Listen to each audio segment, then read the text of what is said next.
There is a peculiar silence hiding inside Warhammer 40,000, the kind that, once you notice it, becomes almost impossible to stop thinking about. It lives in the space between what the Orks should do and what they actually do when certain golden-armored figures walk onto the battlefield. The Orks are everywhere. They fill the cold void between stars, spilling from system to system in churning, howling, green avalanches. They fight space marines with explosive enthusiasm. They fight chaos with something that looks remarkably like delight. They crash into Necrons with the cheerful confidence of a species that has been fighting robotic enemies since before humanity learned to use fire consistently. They hit Tyranids with everything they have and get excited by the result. They have, on multiple documented occasions, charged into fights that most rational beings would describe as suicidal, and they did it with something approaching joy. When no suitable external enemy is available, they fight each other, because fighting each other is still fighting. And fighting is the point. This is not figurative language. It is the literal engineering intent of the beings who made them, written into their cells and their psychology, and the collective psychic field they generate together. The entire biological architecture of the Ork body exists in service of one singular, beautiful, catastrophic purpose: finding the biggest, loudest, most spectacular brawl in the available galaxy, and throwing itself headfirst into the center of it. And yet, when the warriors of the Adeptus Custodes step onto a contested battlefield, something happens in the Ork mob that should not happen. The screaming does not stop entirely, because Orks are constitutionally incapable of being fully quiet. But something shifts. Some subtle redirection ripples through the deep collective consciousness of the greenskin horde. The mob that was pressing forward, that had built toward the kind of thunderous charge that has broken Imperial defensive lines on 1,000 worlds, pauses, just for a moment, and then it turns, almost as if the decision had already been made before anyone made it, and goes looking for something else to fight. A guard regiment in another section, a tank column over there, a building that looks like it might be satisfying to pull apart. Anything but the gold. The golden warriors watch them go, unmoved, their guardian spears crackling with barely contained energy. Their auramite armor catching whatever light is overhead and scattering it in ways that make them look like they are burning from the inside. They say nothing. They make no particular note of what just happened. They proceed toward the objective. This is what we are exploring today. Why does this happen? What is it about the Custodians, specifically the Custodians, that causes the galaxy's most enthusiastic fighters to consistently find better things to do? The answer involves biology, ancient history, the physics of collective belief, the precise nature of what a custodian is at the cellular level, and the way Ork psychology processes threat assessment without ever knowing it is doing so. It involves the greatest single military engagement of the Great Crusade and a number, 100,000 dead to 3, that has been encoded into the Ork collective consciousness in a way that 10,000 years of subsequent history has not managed to overwrite. All of this is what we are going through today, slowly and carefully, in the way that deep lore deserves. So, settle in, get comfortable, and let us begin at the very beginning. Part 1. The Ancient War Machine. What the Orks actually are. To understand the Orks in the context of this discussion, you cannot start in the 41st millennium. You cannot even start with the Great Crusade in the 31st. You have to go back approximately 60 million years to an era so distant that the galaxy was functionally unrecognizable, when the species we know as the Orks did not yet exist, and the civilization that would make them was still in its prime. There was a civilization once, so ancient and so powerful that every other civilization that came after it looks, by comparison, like rough sketches on wet clay. Imperial scholars call them the Old Ones. The Eldar, who possess a cultural memory substantially longer than humanity's, speak of them with something approaching reverence in their oldest surviving texts. The Necrons, whose own civilization is 60 million years old, and who regard most of the present-day galaxy as evolutionary newcomers, knew them as the adversaries who forced the Necrontyr to awaken the Citan in desperation. What the Old Ones called themselves is lost. What they looked like is not recorded with any certainty. What is known is that they were the supreme practitioners of biological engineering at a scale that has never been equaled before or since in the history of the galaxy.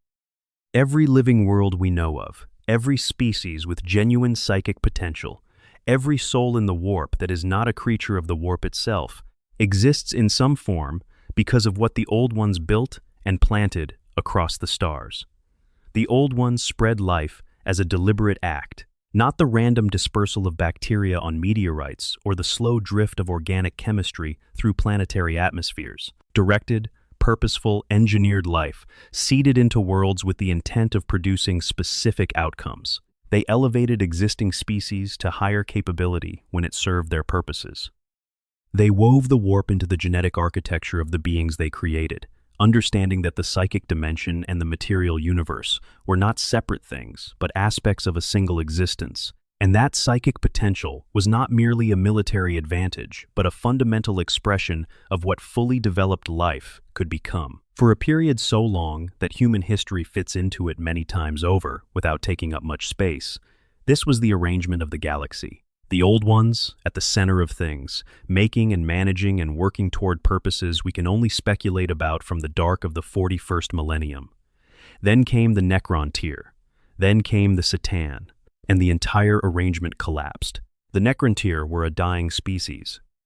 Their sun was slowly killing them, its radiation destroying their flesh across lifespans so short and so full of suffering that their entire civilization had crystallized around an obsession with mortality and an accumulated hatred of the Old Ones, who seemed to mock them by living forever without effort. When the Necron tier discovered the C'tan, the stellar entities that had existed since the formation of the first stars, they struck a bargain so terrible that it destroyed everything they were in order to get the one thing they had always wanted. They stripped their own consciousness from dying flesh and implanted it into bodies of living metal, becoming the Necrons, achieving immortality at the cost of their souls, their emotions, their warmth, their capacity for anything that was not cold, mechanical purpose. Empowered by the C'tan and burning with the rage of a species that had suffered too long, the Necrons turned on the Old Ones. The conflict that followed is called the War in Heaven in Eldar legend, and it was fought across millions of years, and it left permanent wounds in the structure of reality. The warp, which the Old Ones had cultivated with care, was torn open by catastrophic psychic violence. Through those tiers came entities that had not previously existed, beings of pure warp energy, given shape and purpose by the strongest emotions of the combatants: rage, fear, despair, hatred, crystallizing over eons into the entities that the modern galaxy knows as daemons. The Old Ones, facing extinction, did what they had always done when presented with a problem. They made something, two things, as their most powerful contributions to the war effort. The first was the Eldar, an existing species which they elevated and refined, giving them extraordinary psychic capabilities and a connection to the warp that would eventually make individual Eldar among the most powerful beings in the galaxy. The second was something entirely new, built from the genetic foundations upward as a specific biological weapon against the mechanical, psychically resistant Necrons, the Orks, or rather their predecessors. The beings that Necron records call the Krork, and which Ork legend refers to, in its typically oblique and somewhat unreliable way, as having been made by the Brain Boys. The Krork were not what the Orks are today, and this point requires more than passing emphasis, because the difference between the two is critical to understanding the trajectory that eventually produced the creatures who avoid golden armor on 41st millennium battlefields. The modern Ork, formidable as it undeniably is a regressed shadow of the ancient original. The single confirmed Krork specimen that exists in the modern era, preserved in the vast and eclectic collection of the Necron overlord, Trazyn the Infinite, was estimated to stand approximately 12 meters in height. 12 meters. A modern Ork boy, the basic warrior unit of any greenskin warband, stands roughly 2 meters tall. A war boss who has been fighting and growing for decades might reach 3 meters. The 6 enormous Ork bosses of the War of the Beast in the 32nd millennium, beings considered so unprecedented in scale that they nearly broke the Imperium with their campaign, stood at approximately 10 meters tall and were noted as far beyond anything seen in modern Ork history. The ancient Krork would have looked down at them. The Krork also possessed technology that their modern descendants have no equivalent of. The preserved specimen's armor, examined under controlled conditions, was assessed as more sophisticated than the power armor worn by modern space marines. Not marginally more sophisticated. Significantly more sophisticated, representing a level of engineering development that the current Imperium, for all its recovered archaeotech and the industrial output of 100 Forge worlds, has not matched. This was not the ramshackle technological improvisation that modern Orks produce, held together by collective belief and a thorough disregard for conventional physics. This was real, advanced, deliberate technology, built by beings who were designed to use it effectively. The Krork were also psychically active, in ways the modern Orks have preserved but at dramatically reduced capacity. The collective psychic field that modern Orks generate, the thing called the Waaaagh field, appears to be a regressed remnant of what the original Krork produced at full operational capacity. If the modern Waaaagh field is already significant enough to make Ork guns work through collective belief, to boost Ork bodies above their material baseline during combat, to reshape local probability in measurable ways, then what the ancient Krork generated at their peak was something operating at a scale that would register as a genuine warp phenomenon, even by current standards. The Old Ones made them to fight Necrons, who were psychically resistant and could not be easily hurt through warp-based means. The Krork psychic field was presumably calibrated accordingly, powerful enough to have physical effects, even against targets that lacked conventional psychic vulnerability. But the Old Ones were exterminated before they could complete their work. The exact sequence of events is assembled from fragmentary Eldar texts and partially decoded Necron records that may not themselves be reliable, but the most supported account involves the enslavers, warp entities that could possess and consume biological life, flooding through the tiers in reality that the war in heaven had created. Caught between the Necrons on one side and the enslaver incursions on the other, the Old Ones were gradually overwhelmed and destroyed. The Krork were left without guidance.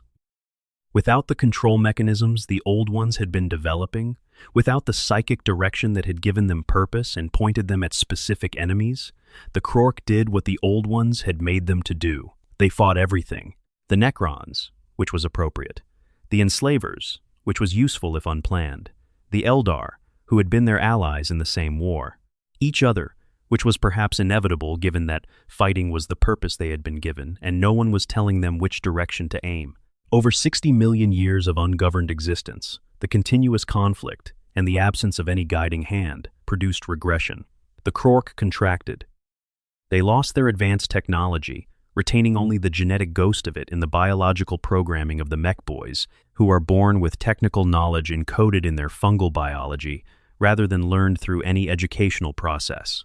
They lost their enormous stature, though the potential for it remains latent in Ork genetics and can be partially expressed under specific conditions of prolonged success and massive population concentration. They lost their coherent civilization.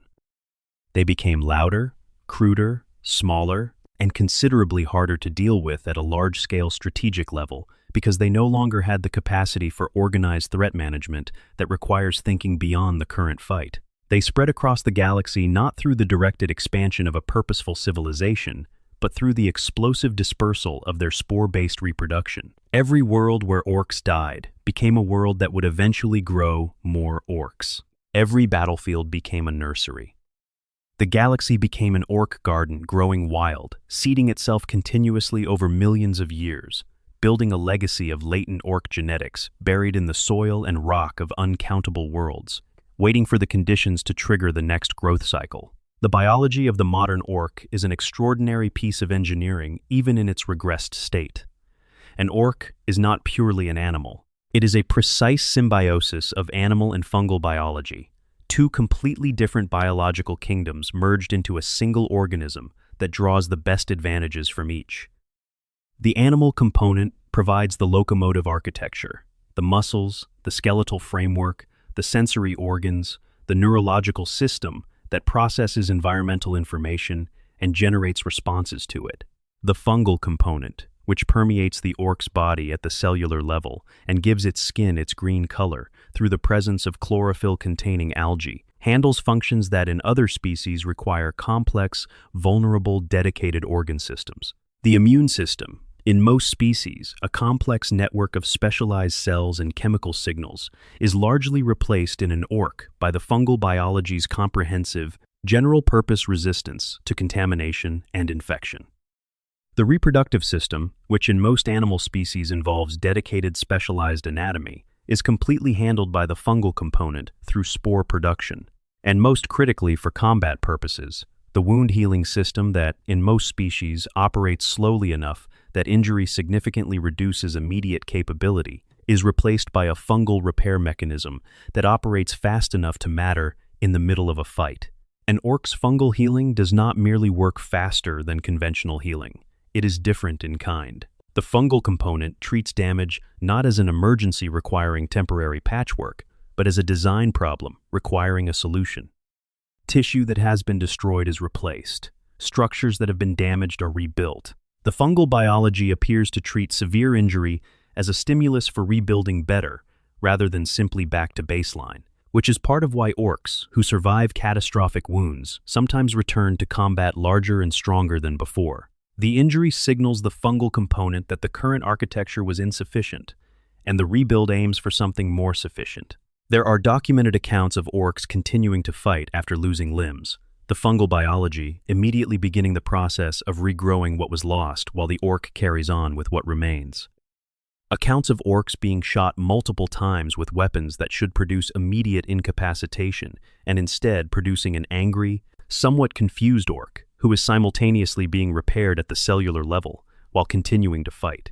Accounts, in the most extreme cases, of orc heads surviving decapitation long enough to be reattached and continuing with relatively modest disruption to the individual's ongoing existence. The skeletal structure benefits from the same dual biology approach.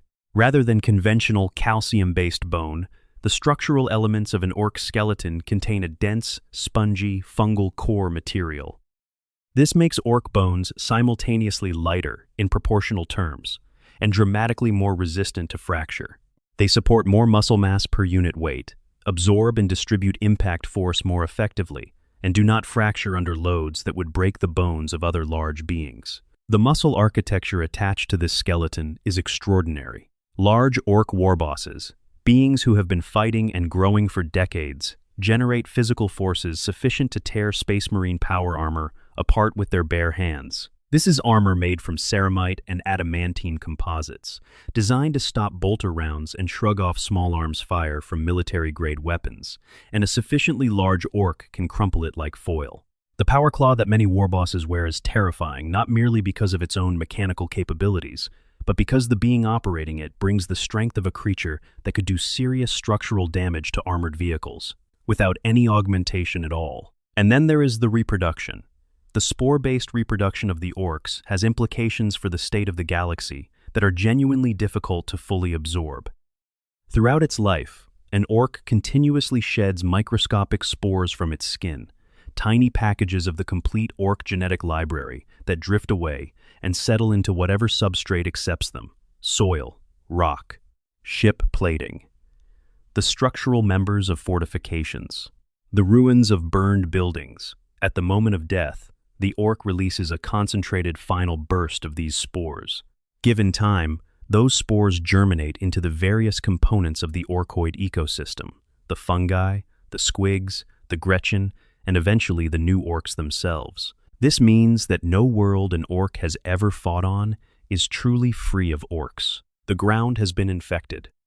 The rock holds the genetic legacy of every greenskin that bled on it in dormant form, waiting for the conditions to trigger the next growth cycle. The stories of imperial worlds that successfully repelled orc invasions and then found new orc tribes emerging from the wilderness decades later are not exceptions.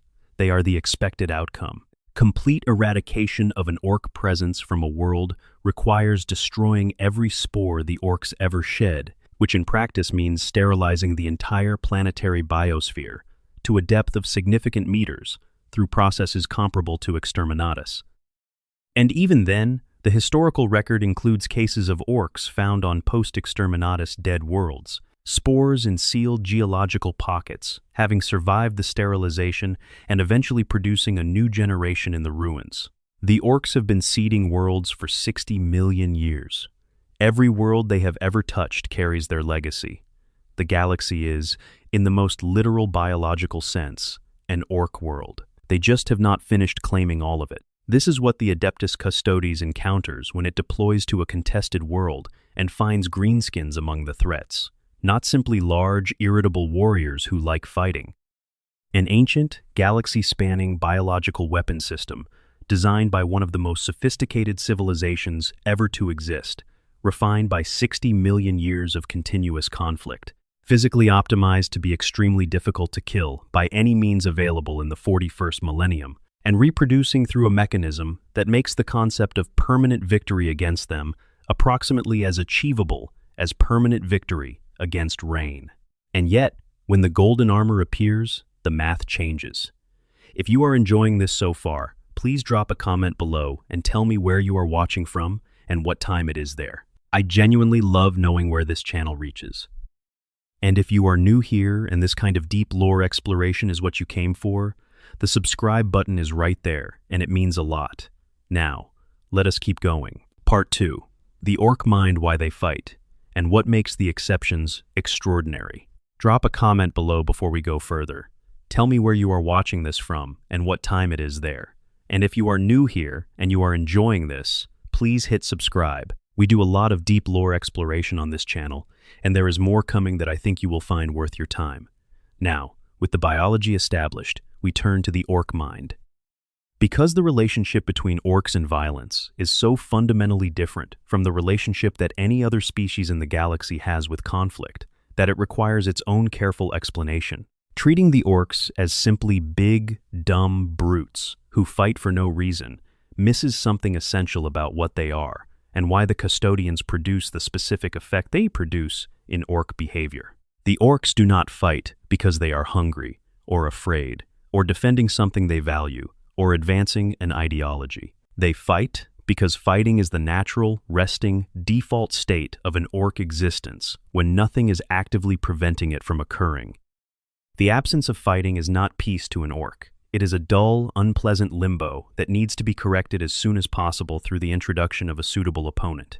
An orc that cannot find anyone to fight becomes progressively more restless, then irritable, then starts picking fights within its own mob, because fighting within the mob is still fighting, and fighting is the point. This is not stupidity. This is specifically engineered psychology. The old ones, when designing the Krork, needed warriors who would fight continuously, without the motivational attrition and exhaustion that comes from fighting for reasons that can change or be exhausted. If you fight because you are defending your home, you stop when the defense is won. If you fight for food, you stop when you are full.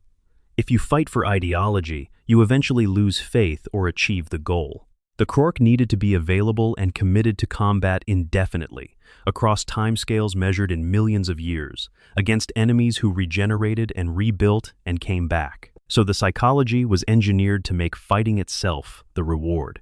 Not the outcome of fighting, the act. The fight is the reward. The hormone analogs in orc biology that produce the sensation of satisfaction and pleasure are triggered by fighting, not by winning. They can be triggered by losing too, if the losing involves a sufficiently spectacular fight. An orc does not fight in order to win. Winning is what sometimes happens. The fight is the purpose. This creates a species with no good mechanism for demoralization in the conventional sense. You cannot break an orc's will by making the fight seem unwinnable, because the orc is not fighting to win. You cannot remove orc motivation by destroying the cause, because the cause is the fight itself, and the fight is right in front of them. You cannot make an orc fear death the way most species fear death, because for most species, death means the end of everything they care about, and for an orc, death means the fight is over, which is admittedly a shame, but nothing to dwell on. The deep existential terror that death represents for beings with genuine futures and genuine things to protect simply does not translate into the orc context in the same way. The social structure that emerges from this psychology is a pure meritocracy of violence. Bigger means better. Stronger means right. The largest orc in any group is in charge, because the largest orc is clearly the best at the thing that matters. There is no election. There is no institutional legitimacy, no coalition building, no appeals process. If an orc wants to lead, it fights whoever is currently leading. If it wins, it leads. If it loses, it does not lead.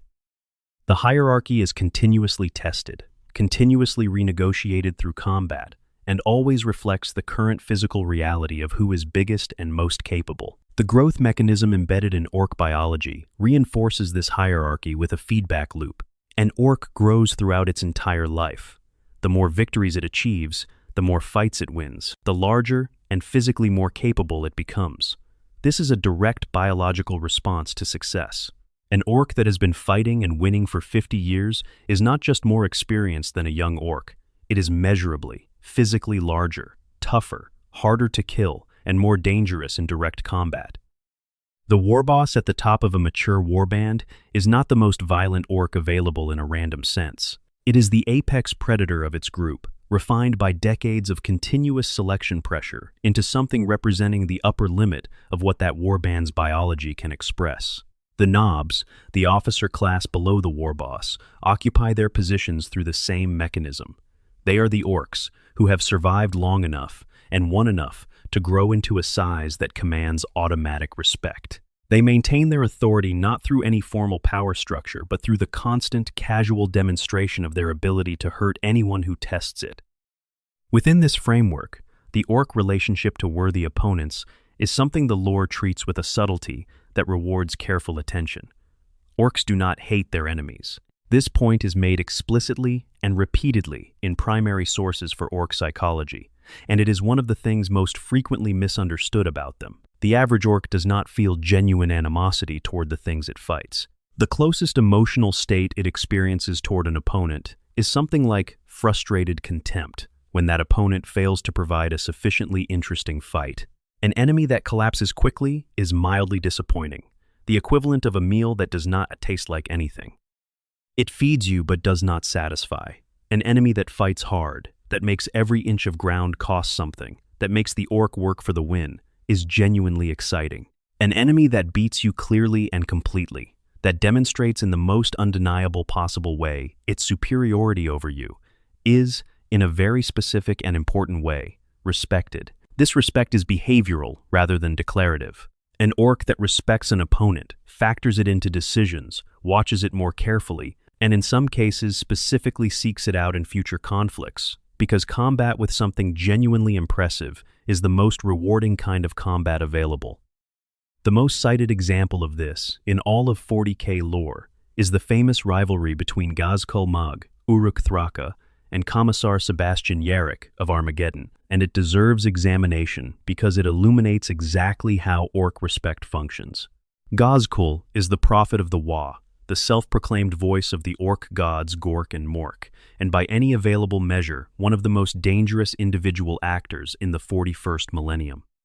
What distinguishes him from other powerful war bosses is not merely his scale, though he is enormous by modern orc standards, but his capacity for long-term strategic thinking, which emerged or was amplified following an operation by the Painboy Grotznik that replaced part of Ghazghkull's shattered skull with adamantium and apparently reorganized his neural architecture in ways that unlocked capabilities his unmodified brain had not fully expressed. He plans on timescales longer than the current fight. He withdraws from battles he is winning because the cost is not worth the objective relative to his larger goals. He keeps worthy enemies alive because good enemies, as he reportedly said of Yarrick, are hard to find. Yarrick, the aging Imperial Commissar who became Ghazghkull's chosen rival, was worth keeping alive precisely because he was remarkable in a way the orc could not help but recognize. A baseline human, an old baseline human, using a bionic eye and a power claw taken from a dead orc's arm, fighting with a ferocity and stubbornness that made no sense to the orc from any rational perspective, because no orc would fight that hard for a piece of rock they had not personally claimed. But Yarrick did, and Ghazghkull found it wonderful. When the opportunity to kill Yarrick arose, and he chose not to take it, sending him back to the Imperium instead, the warboss's reasoning was the most genuinely orc statement possible. The fight was too good to end. This is the lens through which orcs evaluate opponents. Not, can I win, but is this worth fighting? The Custodians, in this framework, present a specific and interesting problem. They are obviously worth fighting in the sense of being clearly extraordinary. But the collective Ork experience with the Custodians, sparse as it is and filtered through psychic collective memory across millennia, suggests that fighting them produces a particular kind of outcome: spectacular, brief, one-directional, and with a result that is difficult to learn from in any useful way, because there is rarely enough left of the Ork side of the fight to carry the lesson forward. There is also the matter of instinctive threat assessment, which operates in Orks at a level below any conscious thought. Orks do not consciously analyze opponents through a deliberate decision-making process. They walk toward available opponents, and their body tells them how to engage based on continuous real-time inputs from every available sense, from the collective psychic field they are embedded in, and from something older, something that functions almost like genetic memory, laid down over 60 million years of continuous fighting experience. What they see and smell and feel through the Waaaagh field, combined with whatever the deep biology knows without being able to articulate it, feeds into a moment-to-moment threat model that shapes behavior in ways the individual Ork does not consciously register. When that threat model encounters a Custodian, it finds something that triggers unusual processing. The gold and the armored bulk register as formidable, which is familiar and interesting. The absolute readiness, the quality of stillness that is not inactivity but the opposite of inactivity, the sense of something completely prepared for anything, registers as different from the way everything else the Ork has ever fought stands. And underneath all of this, below the level of any articulate Ork thought, something in the deep collective psychic substrate recognizes something it has no word for, but that it knows. An echo, a resonance.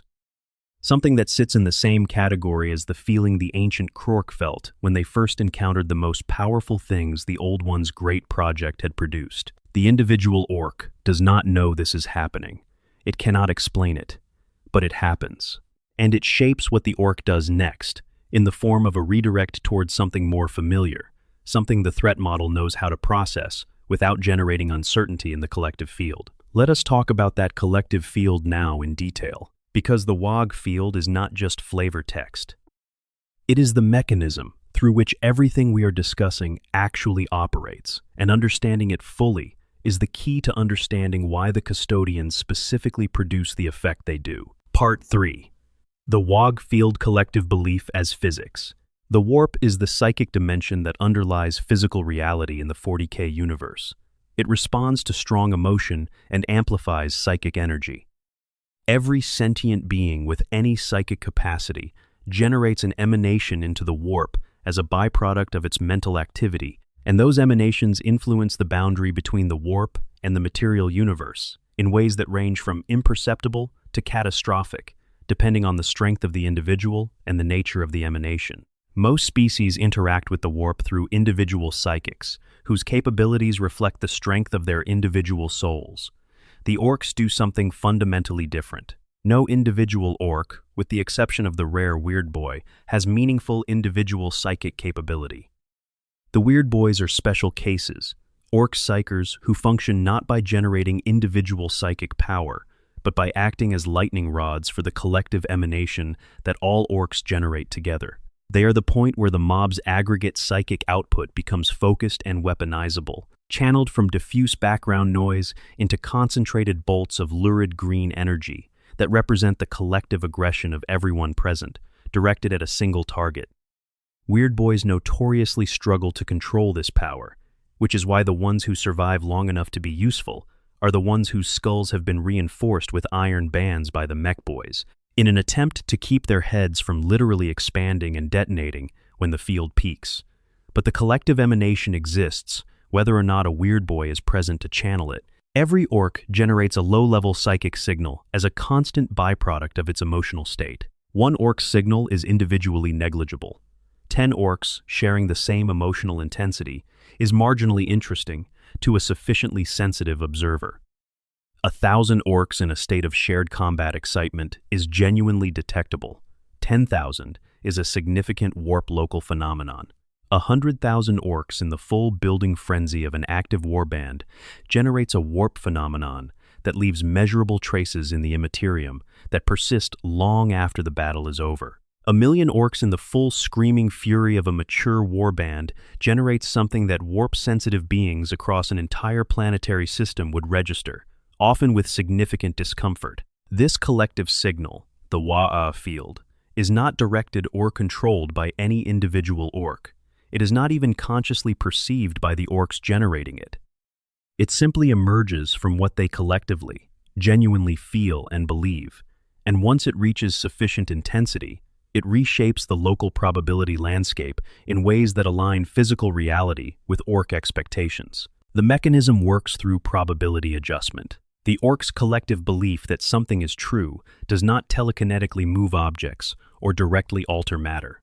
Instead, it generates a continuous, extremely low-level psychic influence on physical probability, nudging the likelihood of specific outcomes very slightly in favor of the outcomes the orcs expect. Each individual nudge is essentially invisible in isolation. The aggregate of 10,000 orcs, all nudging simultaneously, all nudging in the same direction, all powered by the same genuine collective conviction, produces measurable physical effects.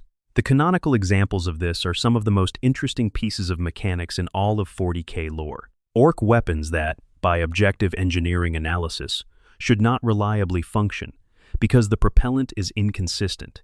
The firing mechanism is assembled from mismatched components. The barrel has been repaired with materials that should degrade under repeated firing, fire reliably when enough orcs believe they will. Not because the belief repairs the weapon, because the belief generates a tiny psychic influence on the precise physical conditions inside the weapon at the moment of firing, nudging the ignition towards success, adjusting the probability that the propellant will combust correctly, making the barrel just slightly harder than its material composition should allow. The aggregate of all these nudges, multiplied across an entire warband of orcs all believing in their guns with uncomplicated certainty, produces a consistent functional result.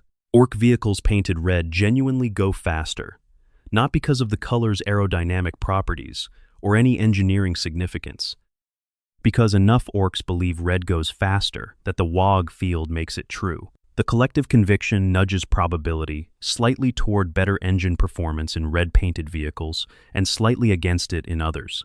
The resulting speed differential has been experimentally verified by Imperial researchers who reportedly found the verification deeply troubling. The same mechanism operates on orc physiology during combat.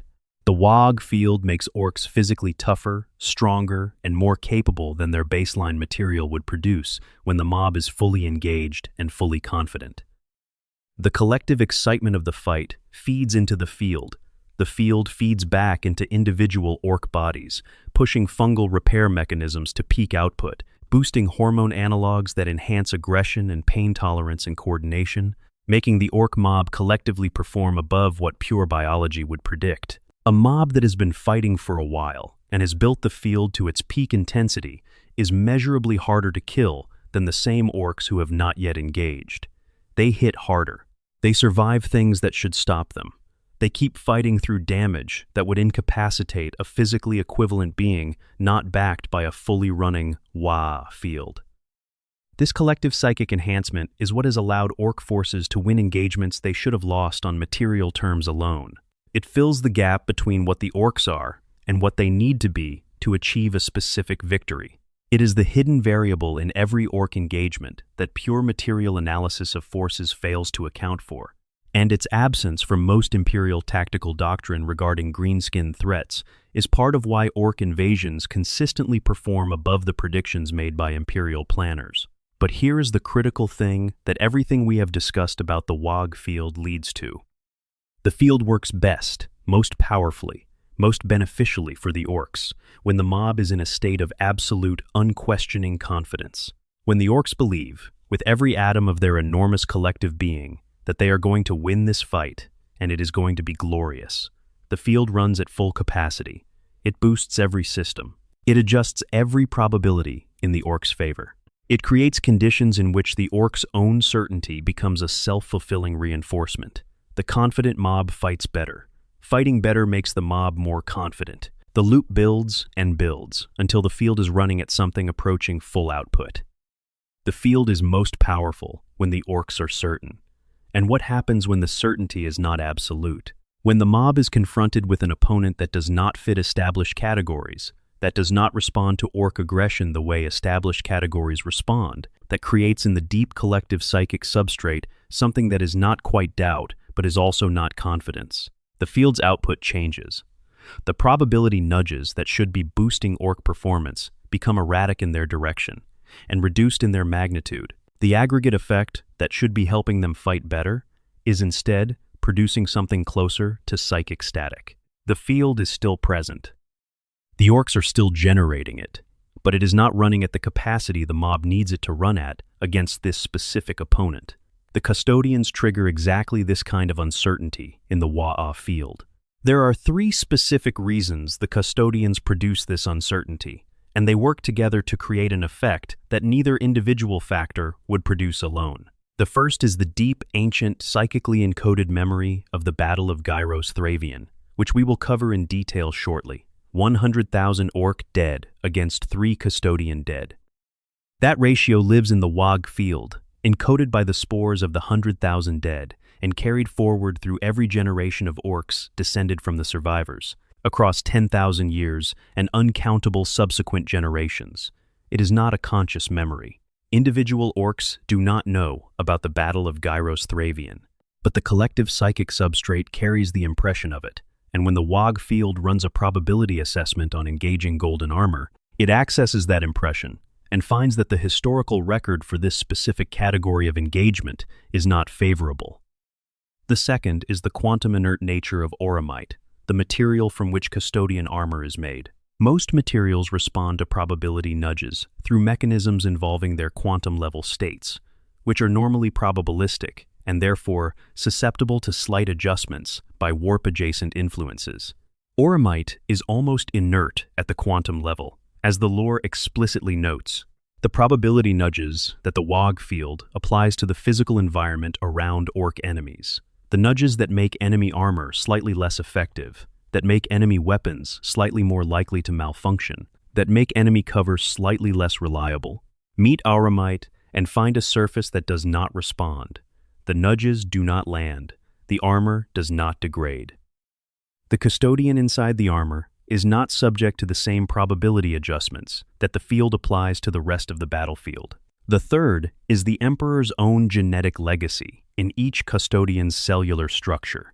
Each Custodian carries a genuine portion of the Emperor's genetic material as a foundation for all subsequent modifications. The Emperor is, in the warp, a presence of extraordinary magnitude, so vast that it functions as a navigational feature for astropaths and navigators, burning bright enough in the warp to be seen across galactic distances. That presence, diluted through the cellular machinery of each Custodian, still carries something of its originator's psychic character. Not enough to make each Custodian a psychic giant in their own right, but enough to create, in the warp local environment immediately around each Custodian, a counter-pressure against external psychic influence. When the Waaaagh field flows around a Custodian, it flows around something that pushes back. The Emperor's imprint in the material universe, expressed through the genetics of his personal guard, resists the field's attempts to exert influence. These 3 factors together produce a Waaaagh field that, when assessing engagement with Custodians, generates significantly less than its full potential output. The mob is not boosted the way it would be against most other opponents. The probability adjustments that normally give the orcs the edge in tight engagements are not landing, and the historical record embedded in the collective psychic substrate is not providing the kind of positive feedback that fuels confidence. The result is orcs who are fighting at something noticeably below their best, against something fighting at exactly its best, when they need to be at their absolute best to have any realistic chance. The gap between these 2 states is, in most circumstances, enough to decide the outcome in the Custodian's favor, and the Waaaagh field knows it, not consciously, but through the same mechanism by which it always knows things, the accumulated probability assessment of every piece of collective orc experience that bears on the question, updated continuously, expressed through the aggregate behavioral output of the mob. The redirect follows. Part 4. Men of Gold. The creation and nature of the Custodians. Now we must examine the Custodians themselves, because understanding why the Orks avoid them requires understanding what a Custodian actually is at the deepest level. Not just what it looks like on the battlefield, but what process produced it and what that process created. The Space Marines are the iconic warriors of the Imperium, familiar to everyone who knows anything about Warhammer 40,000. They are genuine achievements of human biological engineering, 20 to 30% larger than baseline humans, with enhanced bone density, reinforced musculature, additional biological implants that supplement existing organ systems, and a physical and psychological capability that places them in an entirely different tier from the soldiers they fight beside.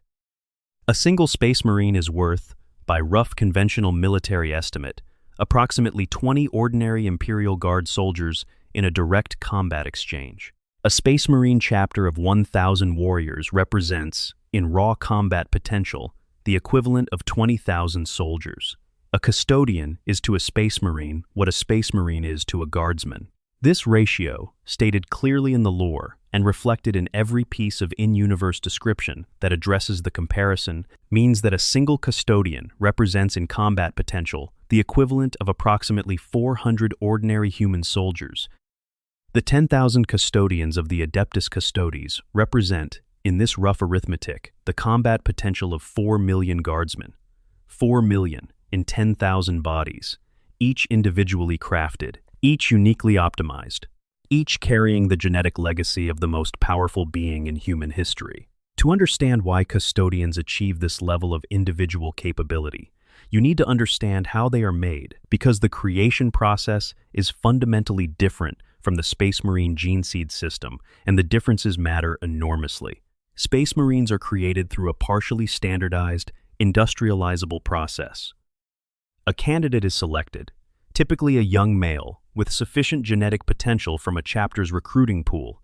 That candidate undergoes a series of gene seed implantations, 22 additional organs that work together with the candidate's existing biology to produce the superhuman warrior. The process is dangerous, with significant mortality rates at various stages, and it takes years. But it is a process that can be taught, documented, and repeated at scale. Given sufficient resources, a chapter can maintain its numbers through continuous recruitment and processing. The process is not simple, but it is systematic. The Custodians are not made this way. Their creation process predates the Space Marines by enough that the Emperor had not yet developed the industrialized gene seed system, where Space Marines receive a standardized suite of implanted organs that work with their existing biology. A Custodian's transformation is a wholesale reconstruction of the body at the genetic and cellular level, tailored specifically to the individual being transformed. The Emperor applied his own vast knowledge of genetics, described consistently as surpassing anything available in the 41st millennium, and modified each candidate individually in ways calibrated to what that specific person's genetic potential allowed and could be enhanced to support. The Emperor's own genetic material was woven into the cellular structure of each Custodian as the foundation for all subsequent modifications. They share his blood, not metaphorically, in the literal biological sense that their genetic code contains the Emperor's own genetic material as a significant component, expressed through cellular alchemy, that makes them what they are. This shared genetics is why their mental fortitude is so extraordinary. It is why psychic assaults that would shatter Space Marine resistance rebound from Custodians with a consistency that experienced chaos sorcerers find alarming. It is why they carry the Emperor's spark in the warp, that counter-pressure of divine genetic origin that makes them resistant to external psychic influence.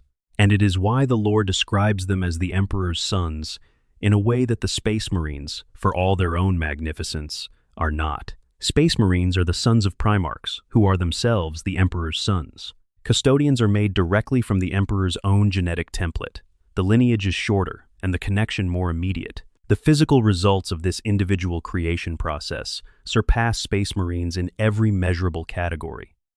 Custodians stand a full head taller than Space Marines on average, with proportional mass and musculature. The Captain General during the Horus Heresy, Constantine Valdor, was described as physically comparable in presence to the Primarch Alfarius, who was notably the smallest of the Primarchs, but was still a being of superhuman scale. Taking even conservative readings of this description, it places the head of the Custodians in the same general physical category as a demigod. For ordinary rank-and-file Custodians, the implication is profound. In reaction speed, the Custodians surpass Space Marines to a degree that the lore captures through specific details rather than general claims.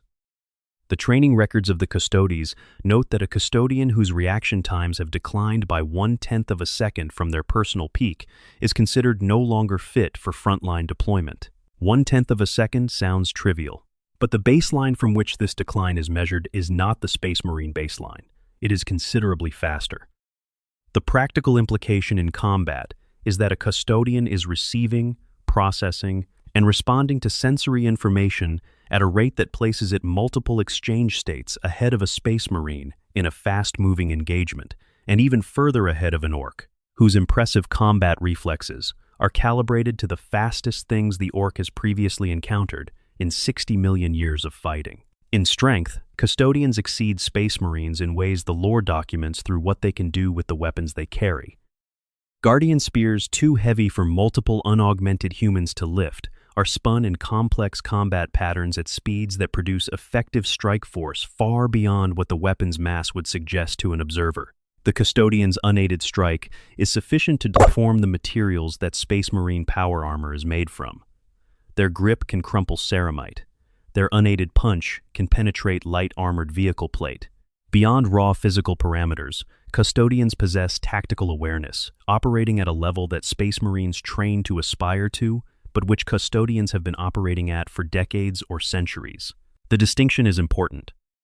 A Space Marine captain has learned tactical awareness as a trained skill, deeply practiced. A Custodian has been doing it for potentially 200 years, and what was once a trained skill has long since automated below the level of conscious thought, freeing cognitive bandwidth for real-time strategic analysis that would require dedicated staff capacity for most warriors.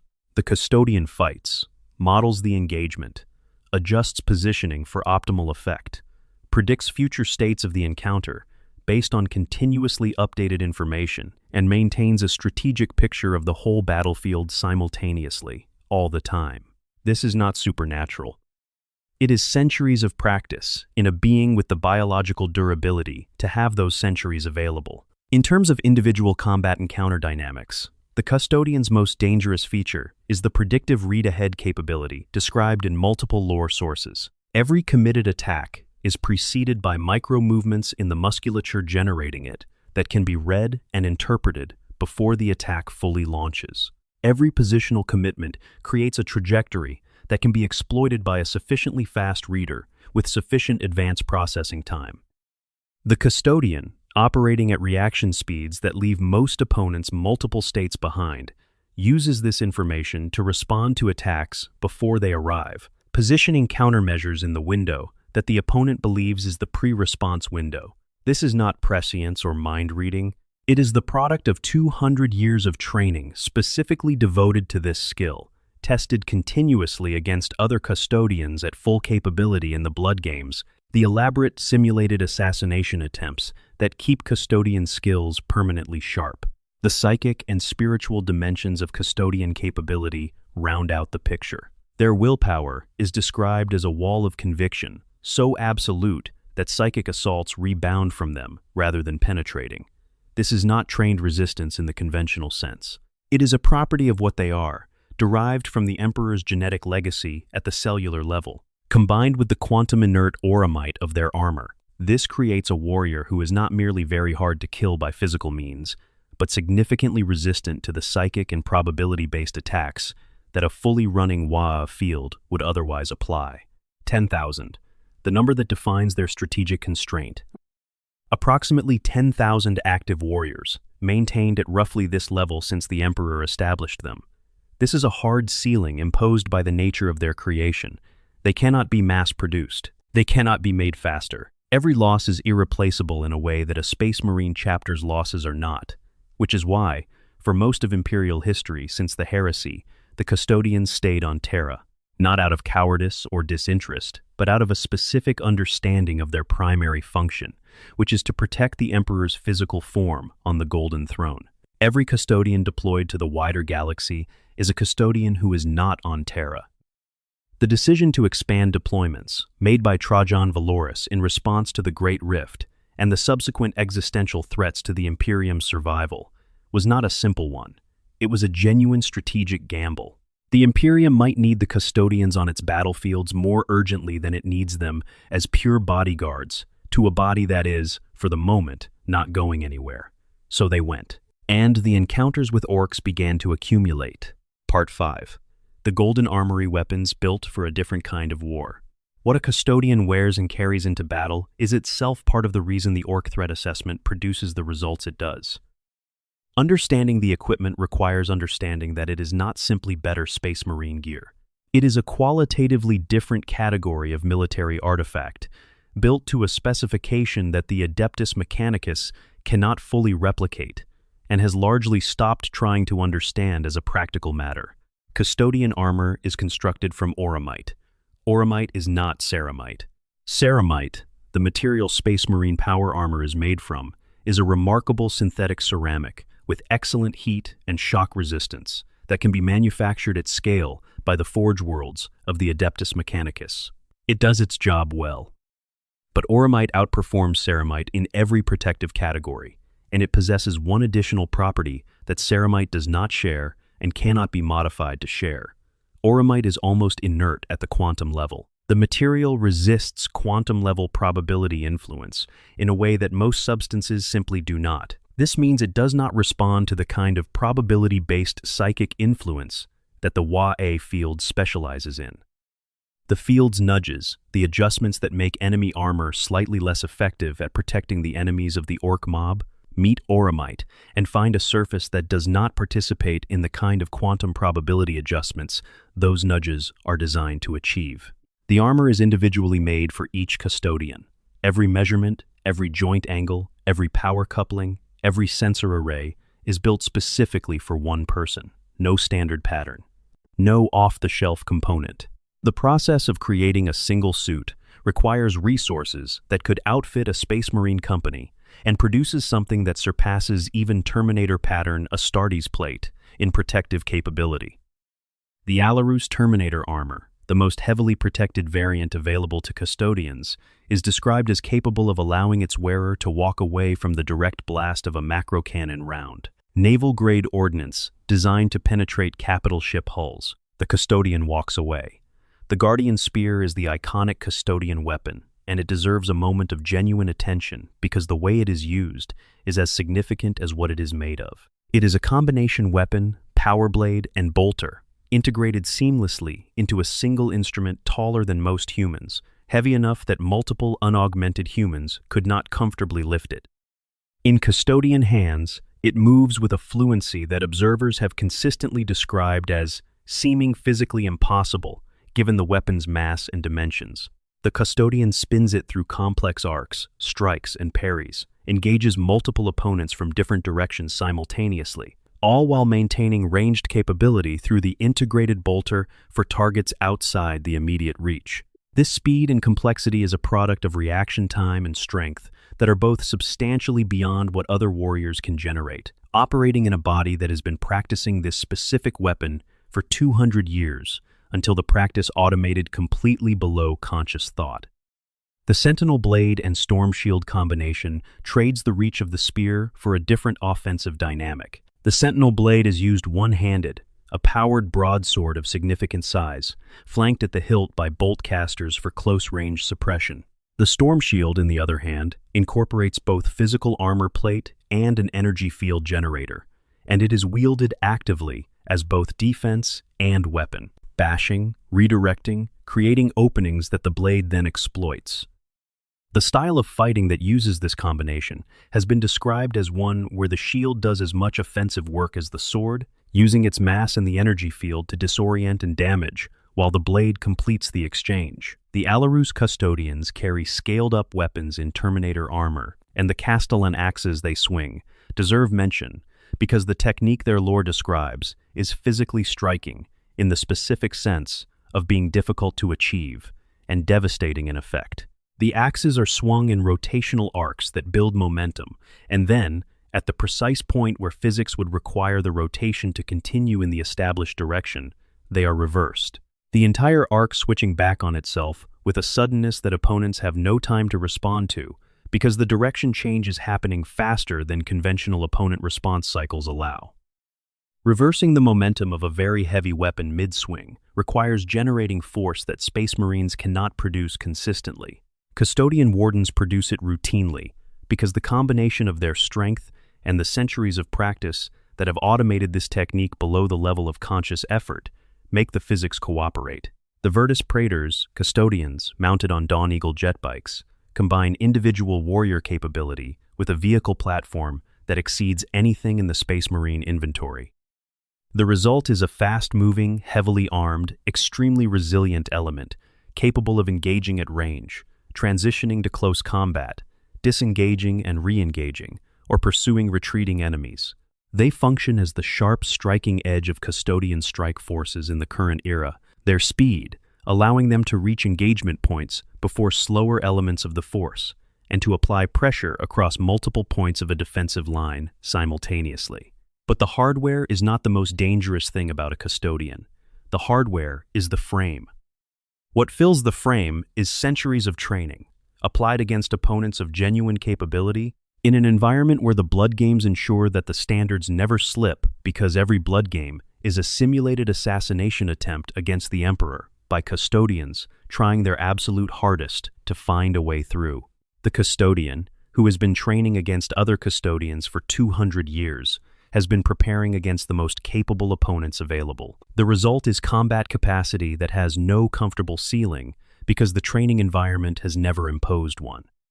When all of this deploys against an Ork warband, what the Orks are looking at across the field is something that combines physical capability above a war boss's individual level with armor that does not respond to the field's probability nudges, weapons that are individually perfect instruments in the hands of beings who have been using them for centuries, and a combat mind that has automated everything below the level of tactical analysis so that the full strategic intelligence of the Custodian is available for real-time assessment of the engagement, all backed by the Emperor's genetic legacy as a counter-pressure against the field's attempts to influence the local probability landscape. The Waaaagh field assesses this. The assessment is uncomfortable. The redirect follows. Part 6. The Battle of Gyros-Thravian, the moment that changed everything. The most significant direct encounter between Custodians and Orks in the recorded history of the Imperium is the Battle of Gyros-Thravian, fought during the Great Crusade in the early 31st millennium. This is the historical anchor of the entire Ork-Custodian dynamic, the event that established in terms so extreme they required generations to fully process what happens when the Golden Warriors of the Emperor are fully committed against a greenskin horde. It requires detailed examination. The Great Crusade was the Emperor's military and political project to reunify the scattered human worlds of the galaxy under a single imperium. It was the largest military undertaking in human history, fought across thousands of star systems simultaneously, and it produced some of the most extraordinary military achievements in recorded history. The Primarchs, the Emperor's genetically engineered sons, were demigods in the most functional sense of the term. Physical giants with superhuman capability in every measurable domain, psychic power in several cases, tactical and strategic genius engineered in alongside their physical attributes, and the kind of presence that changed the character of the spaces they occupied. They were each the organizational and inspirational center of their Space Marine legions, and those legions were themselves composed of warriors, each worth 20 ordinary soldiers. At Gyros-Thravian, 3 of these extraordinary beings were deployed. Horus, then the War Master Designate, the most trusted of the Emperor's sons, widely acknowledged as the most capable military commander the Crusade had produced. Rogel Dorn of the Imperial Fists, the master of fortification and defensive warfare, whose capacity to hold and improve a defensive position had no equal in the galaxy. And Mortarion of the Death Guard, whose legion could sustain attrition that would destroy any other force and maintain operational effectiveness through conditions that should have ended the campaign. 3 Primarchs, with the legions under their command. They were losing. Vastly outnumbered is the phrase the sources use, And in the context of 3 Primarchs and tens of thousands of Space Marines, this means something that defies comfortable scale. The Orc warlord Garkul Blackfang had assembled a force whose sheer size was overwhelming the qualitative advantage that 3 legions normally represented. Blackfang himself was an Orc of exceptional scale and experience, a being who had fought and grown for long enough to become something that could stand at the head of a warband that was defeating 3 Primarchs and feel appropriately sized for the role. Then the Emperor's flagship, the Bucephalus, descended from orbit. The Emperor led 1,000 Custodians directly into the heart of the Orc horde, not to the flanks, not to a position of tactical advantage, a high ground, or a defensive choke point, or a location where the 1,000 could perform optimally against the thousands of thousands. Into the heart, where the most Orcs were, where Blackfang's personal guard was concentrated around the warlord himself, atop the Gargant from which he commanded his warband. The Emperor confronted Garkul Blackfang at the apex of the war machine and decapitated him. The Custodians laid waste to the warlord's prime warriors, the most experienced and powerful Orcs the warband had to offer, the individuals who had grown large and formidable through decades of winning. And then, within moments, over 100,000 greenskins were dead, and the warband was broken. 3 Custodians fell, out of 1,000 committed. 100,000 Orc dead against 3 Custodian dead. The Emperor honored the 3 fallen warriors by engraving their names permanently onto his personal power armor. Their names have been on the Emperor's armor for 10,000 years. They are on it right now, wherever the Emperor is, in whatever state the Golden Throne sustains him. 3 names for 100,000 dead. Sit with this ratio for a moment. 100,000 to 3. Even accounting for the presence of 3 Primarchs and their legions on the same battlefield, even using the cautious hedging language that notes the specific attribution of all 100,000 kills to the Custodians alone may be overstated, even granting all reasonable doubt about a battle whose record exists partly in legend form. What you are left with is 3 casualties from 1,000 committed warriors in an engagement where 3 Primarchs were close to defeat before those warriors arrived. 3 losses out of 1,000. In the most catastrophic greenskin engagement the Crusade had faced to that point. This is not a military outcome in the normal sense. This is a demonstration. An inadvertent, bloody, unmistakable demonstration of what happens when the Emperor's personal guard is fully committed against a greenskin force. What did the Waaaagh field register in that moment? As 100,000 Orcs died in the space of what the sources describe as moments, their final spore releases would have created an extraordinary concentration of dying Orc psychic output all at once, encoding the circumstances of their death into the collective field with an emphasis that normal attrition never produces. 100,000 simultaneous final spore releases, all carrying the psychic impression of the same specific experience. The Golden Ones came, and the numbers do not work the way the numbers are supposed to work. That impression encoded into the Waaaagh field. It was carried forward by the survivors. It was passed to the next generation through the fungal biology that connects all Orcs to all previous Orcs through their spore legacy. It was diluted over time, diffused through generations of subsequent Orcs, who fought many other battles and encoded many other experiences into the field, but it was not erased. 60 million years of Orc biology has learned to encode and preserve relevant threat assessments in the collective substrate in exactly this way, because that is what the collective substrate is for. And an experience as extreme as Gyros-Thravian is not easily diluted by the noise of subsequent ordinary engagements. 10,000 years later, when a modern Orc mob's Waaaagh field runs its assessment of golden armor, it accesses the deep substrate and finds that ratio, 100,000 to 3. Not as a conscious historical fact, not as something any Orc can articulate, as the psychic impression of something the collective has not successfully processed into the category of outcomes that feed Orc confidence. It sits there, in the field, as the residue of 10,000 years of not being able to build a confident collective narrative about what happens when the Orcs fight the gold. And the confident collective narrative is what the Waaaagh field needs to run at full capacity. It is worth noting what this says about the Custodians as well. 3 of them died. 3 out of 1,000, in an engagement where 3 Primarchs were losing, with tens of thousands of space marines. But the 3 who fell were not forgotten. The Emperor engraved their names on his armor, personally. In an organization where each warrior is individually made, individually known, individually irreplaceable, the 3 losses carried weight that the 100,000 Ork losses did not carry for the Ork collective consciousness in the same way. The Custodians mourned their dead and honored them specifically. The Orks simply registered the outcome and updated the field. Both of these responses are genuinely, deeply characteristic of each side. Part 7. The combat mathematics. When volume logic breaks down. Let us work through the actual arithmetic of what happens in Ork versus Custodian combat, because the numbers tell a specific story about why Ork logic breaks specifically against this opponent. The standard Imperial framework for assessing combat value uses the ordinary Imperial Guard soldier as the baseline unit. 1 Space Marine is assessed as roughly equivalent to 20 Guardsmen in a direct combat exchange.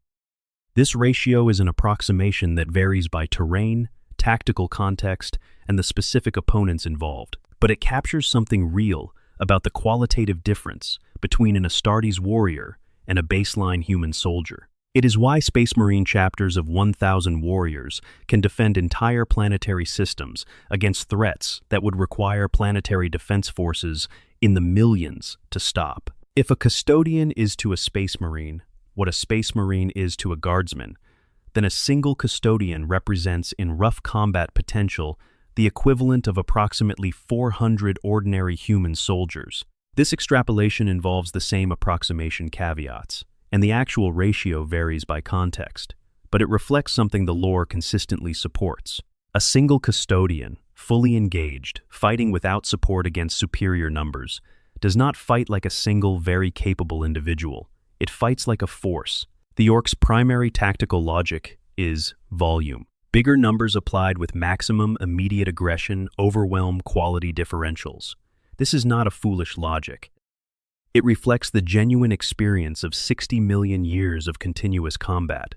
A small, skilled force eventually runs out of capacity, out of ammunition, out of energy, out of the ability to process all incoming threats simultaneously, out of the biological resources to sustain peak performance indefinitely. The large, unskilled force has more capacity by volume and eventually outlasts the smaller skilled force, even when the skilled force is inflicting disproportionate casualties. This is how armies work. This is the fundamental premise of the asymmetric warfare that dominates military history.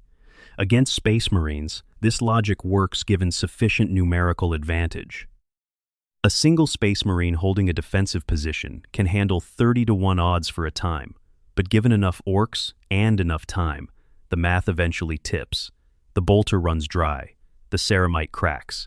The Space Marine gets flanked. Against Custodians, the number at which volume starts to meaningfully compensate is so much larger than anything the Orks can practically achieve at any given engagement point that the logic effectively breaks. Not because a Custodian is literally invincible, but because the rate at which a Custodian eliminates incoming threats is high enough, and the rate at which incoming threats can inflict incapacitating damage on the Custodian is low enough, that the volume the Orks would need to deploy to change the outcome is not achievable in practical, tactical terms at a specific engagement location. The Custodian's reaction speed is the specific mechanism that makes volume logic fail. Most warriors, including Space Marines and veteran Ork warbosses, fight against a threat environment where all incoming attacks are processed sequentially, because they all arrive within the window of the fighter's reaction time, and the fighter has to address them in something approaching priority. Order. If 3 attacks arrive simultaneously, the warrior addresses the most critical one and accepts some probability of the others landing. This is the mechanism through which numbers eventually tell, even against superior individual skill. The Custodian's reaction speed is fast enough that attacks arriving from multiple directions simultaneously are not experienced as arriving simultaneously. The Custodian is processing and responding to each individual threat in sequence, faster than those threats can converge. The mob that should be overwhelming the lone defender through simultaneous attacks from multiple angles instead finds itself being addressed one at a time, at a pace that looks from the outside like the Custodian is somehow always looking at the right thing, and always already moving to counter the next incoming attack. An Orc warboss engaging a Custodian in direct single combat is in a situation its decades of experience have not fully prepared it for. It is enormous. Its melee weapon can penetrate Space Marine armor. Its hide is thick enough that the first hit from most weapons hurts without stopping it. By any pre-engagement assessment based on everything it has previously encountered, it is looking at a smaller, armored figure with an unusual spear, and the assessment says this should be manageable. It has beaten things larger than this. It has beaten things that hit harder than this. The math of size and strength says it should have an advantage. Then the fight starts. The Custodian is not where the Power Claw is going. The Guardian Spear has already found a gap between the warboss's armor plates, because the Custodian saw the trajectory of the Power Claw attack before it arrived, and had already positioned the counter. The warboss's second attack begins from a different angle. The Custodian is already gone from that position too. The warboss adjusts to a third approach and finds the Custodian has already initialized a response to the approach before the approach fully committed. The warboss has never experienced this kind of engagement. Every opponent it has ever fought has fought based on information that was, at most, as current as the warboss's information. This opponent appears to have information that is somehow ahead of the present moment, responding to things before they fully happen. The warboss does not understand why this is occurring. It does not need to understand. The Waaaagh field is registering it, and the field's assessment is updating in real time. Then, the warboss is down. The Custodian is already moving to the next threat. The mob is looking at the unexpected outcome of its biggest and most capable individual, having not survived what should have been a manageable fight against a single opponent. The field updates. The redirect happens. Find something else. What makes this particular calculation so decisive for the Orc mob's overall behavior is that the warboss going down is not just the loss of a powerful individual. In Orc social structure, the warboss is the embodiment of the mob's collective certainty. The biggest Orc is in charge because it is obviously the best at the thing that matters, which is fighting. If the warboss loses, the obvious conclusion encoded in Orc psychology is that the opponent was better at fighting than the biggest Orc was. And if the biggest Orc was not good enough, what is the calculation for everyone else in the mob? The social structure that feeds collective confidence collapses inward from the top at exactly the moment when the Waaaagh field needs collective confidence most. This cascade is specific to this type of opponent. Against most things, a warboss who goes down is replaced by the next biggest Orc, and the mob continues. The transition is rough. There is the brief chaos of who is in charge now, but the mob reconstitutes. Against Custodians, the loss of the warboss triggers uncertainty in the field that the next biggest Orc cannot repair, because the field's uncertainty is not about who is in charge.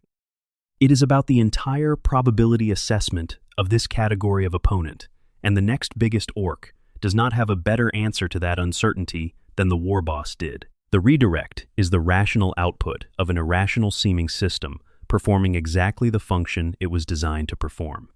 Part 8. The philosophy of combat ferocity versus precision. The contrast between how the two sides approach fighting explains precisely why the encounter resolves the way it does, and examining that contrast carefully reveals something about the engineering philosophy embedded in each side. The Orc approach to combat is total, immediate commitment. When an Orc decides to attack, it attacks with everything available from the first instant. There is no feeling out, no gradual escalation to full effort, no reserving capability for a second phase. The attack is the full effort from the moment it begins. This is not recklessness in the sense of being poorly thought out. It is an expression of the design philosophy built into the Krork by the Old Ones. The fastest path to winning is overwhelming force in the shortest possible time, before the opponent can adapt. If the initial attack achieves overwhelming force before any adjustment can occur, the fight ends before the opponent's quality advantages can be brought to bear. 60 million years of this logic, working often enough, have made it the Orc default, and it works spectacularly well against most opponents in the galaxy. The Custodian approach is observational first, not hesitant, observational. The distinction matters because it sounds like the Custodian is slower, taking time to assess before acting. In fact, the assessment happens at the Custodian's reaction speed, which means it is invisible from the outside. The opponent sees immediate engagement. From the Custodian's perspective, multiple cycles of observe, assess, model, predict have already completed before the first move. The Custodian is fighting based on a predictive model of the specific opponent, built from the pre-attack body language and positioning, and it is responding to the attack that has not yet fully arrived. This predictive capacity is the most operationally significant advantage the Custodian holds against Ork opponents specifically. Every committed attack is preceded by preparatory movements in the musculature that generates it. Every positional commitment creates a trajectory with limited variation. The Custodian, reading these microsignals with the reaction speed and the pattern recognition capability of 200 years of training, identifies the attack before it fully launches and begins the response in the window the attacker believes is pre-response.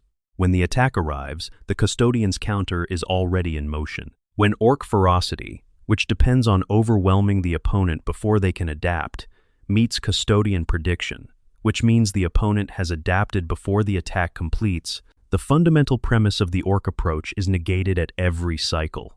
The first attack does not land cleanly.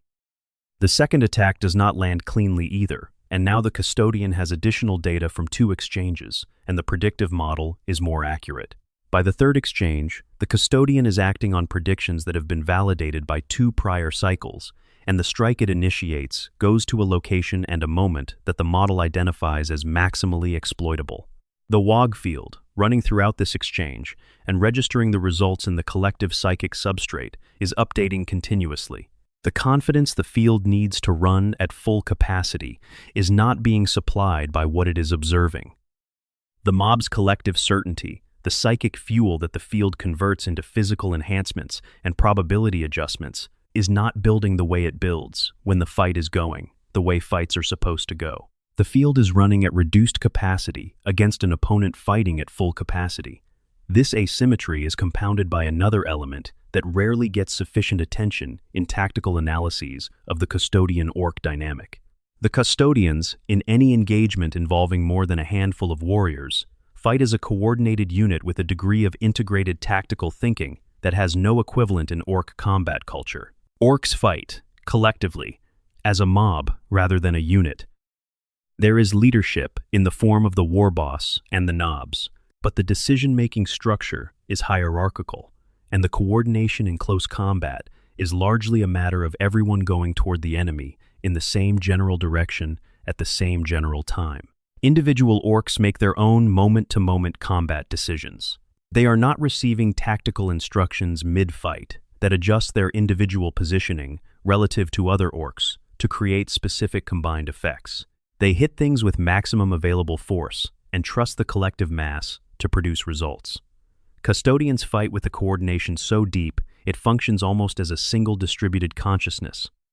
Each Custodian has an awareness of every other Custodian's position, the engagement state of each individual, and the collective tactical picture that the configuration of the whole unit creates. They adjust their individual positioning continuously, not just to optimize their own engagement, but to create openings that adjacent Custodians can exploit, to cover the rare exposed angles that individual engagement focus creates, and to build combined pressure on specific points in the Ork formation that no single Custodian could achieve alone.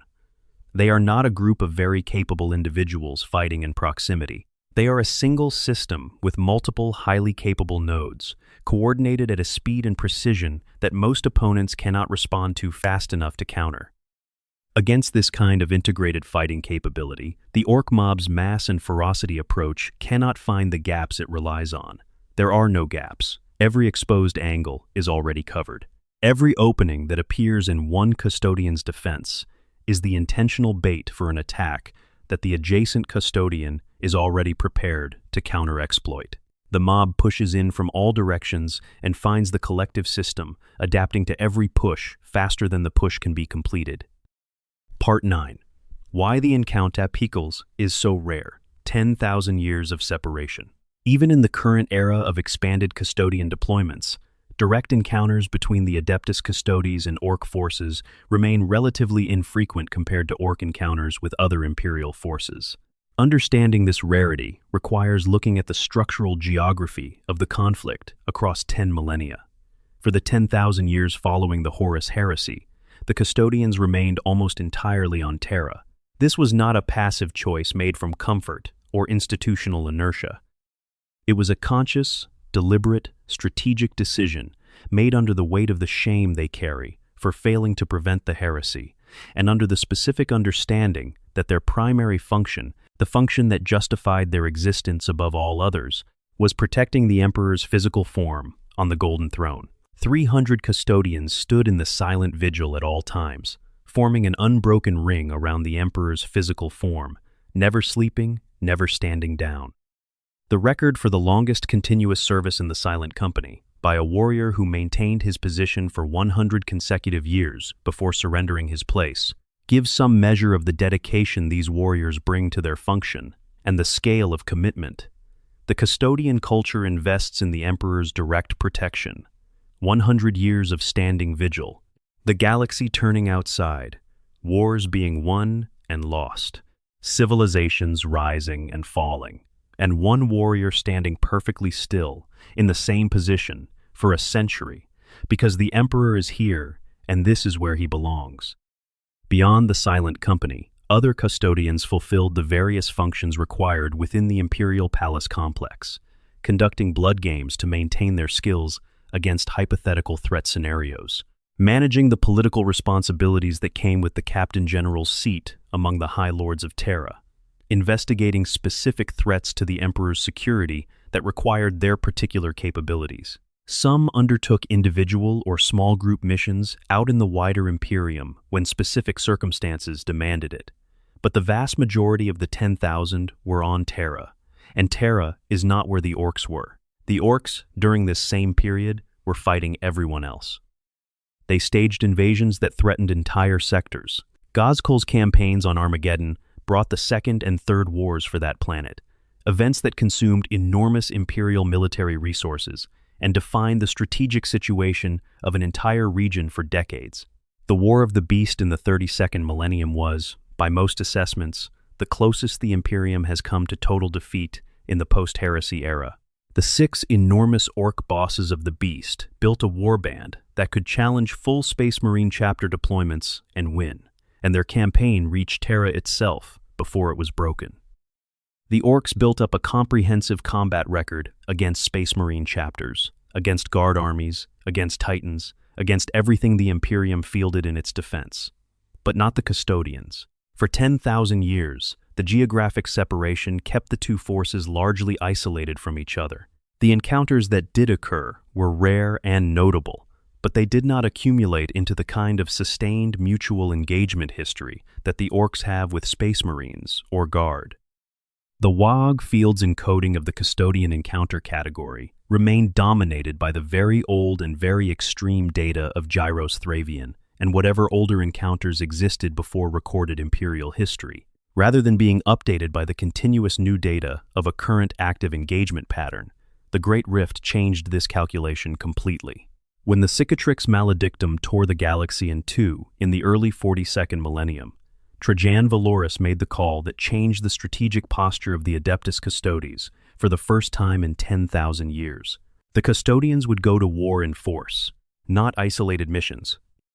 Active deployments, strike forces, and shield companies going out into the void in numbers not seen since the Great Crusade, addressing threats that the Imperium's other resources could not handle. The reasoning was not complicated, but it was not easy to reach. The Imperium was dying.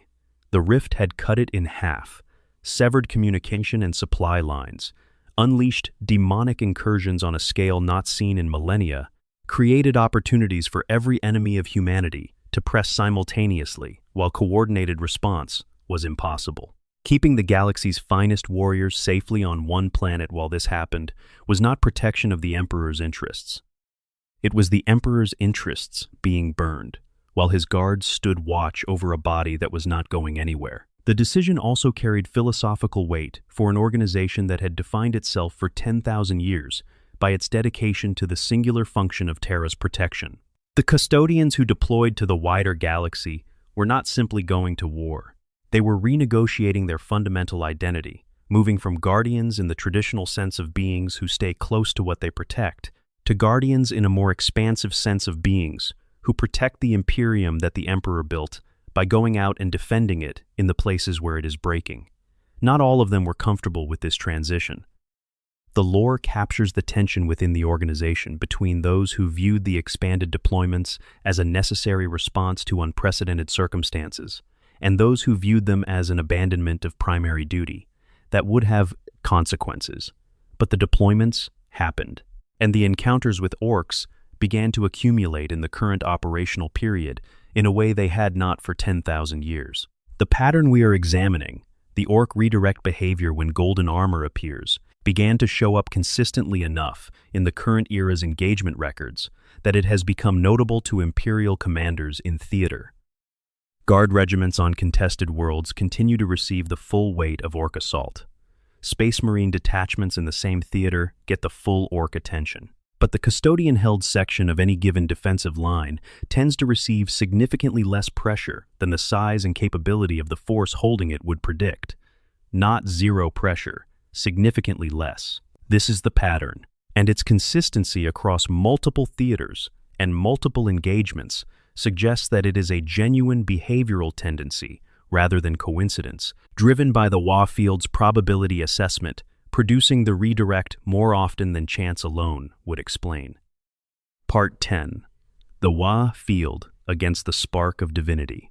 Let us return to the Waaaagh field one final time for the deepest examination of why Custodians specifically produce the uncertainty response, while other powerful opponents do not produce the same effect to the same degree. When Orks face other powerful opponents, Primarchs, for example, or Chaos Daemon Princes, or massive alien predators of various kinds, the Waaaagh field's response is not the same as the Custodian response.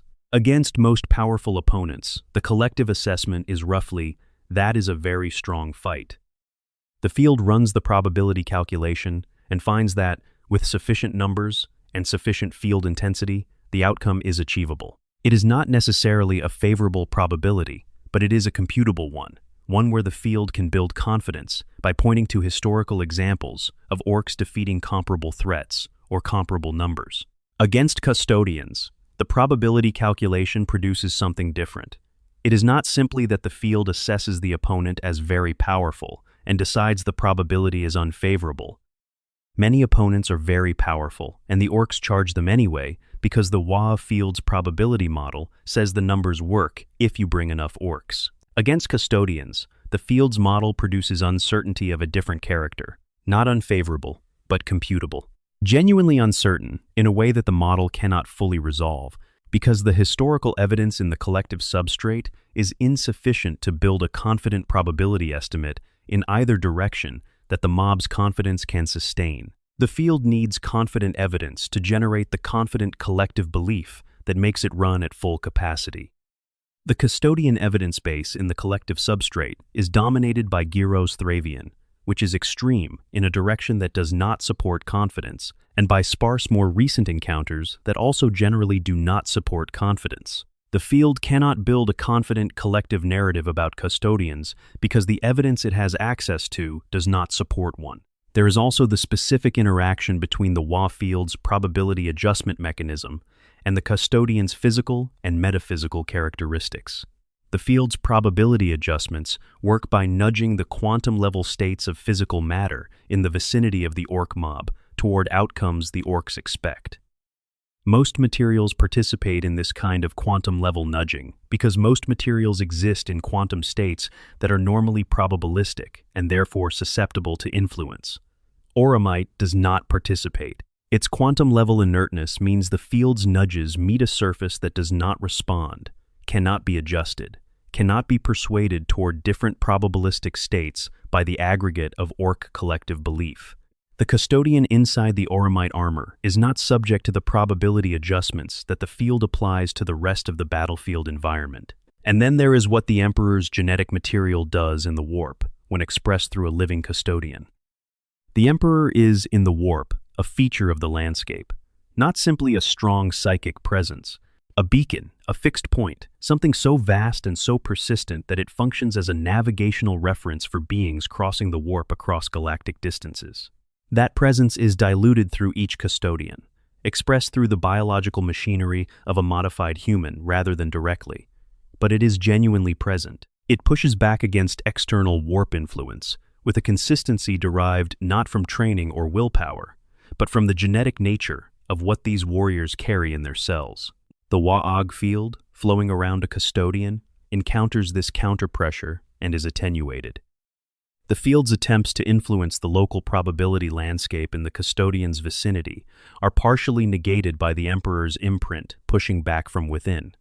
Not completely negated, not catastrophically disrupted, but reduced in effect to a degree that compounds with the Oromite's resistance to produce a custodian who is operating in a probability environment that the Waaaagh field has been unable to shift as significantly as it normally shifts the environments of the opponents the Orks face. The sum of all of these factors, the deep historical evidence in the collective substrate from Gyros-Thravian, the Oromite's quantum-level resistance to probability nudging, the Emperor's genetic counter-pressure against warp influence, and the individual combat capabilities that exceed what the Orks' usual approaches can overcome, produces the specific Waaaagh field response we have been examining. Not simple fear, not simple avoidance, a probability assessment that comes back uncertain in a way that cannot be resolved into the confident collective belief the field needs to run optimally, and the behavioral expression of that uncertain assessment in the form of the redirect. The Orks are not choosing to avoid the custodians in the way that a human soldier might choose, to avoid a clearly superior opponent through a conscious risk assessment and a decision to disengage.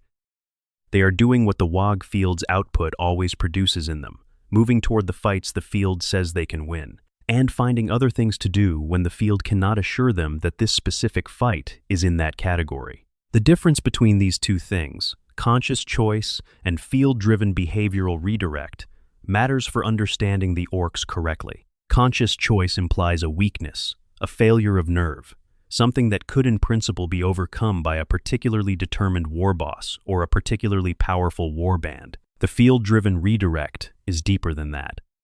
It is not something any individual Ork can simply override through force of personality, because the redirect is not happening in any individual Ork's personality. It is happening in the collective psychic substrate that all of them are embedded in simultaneously. The individual Ork that wants to charge the golden armor finds its own Waaaagh field working against its confidence in a way it cannot fully explain or fully resist. Part 11.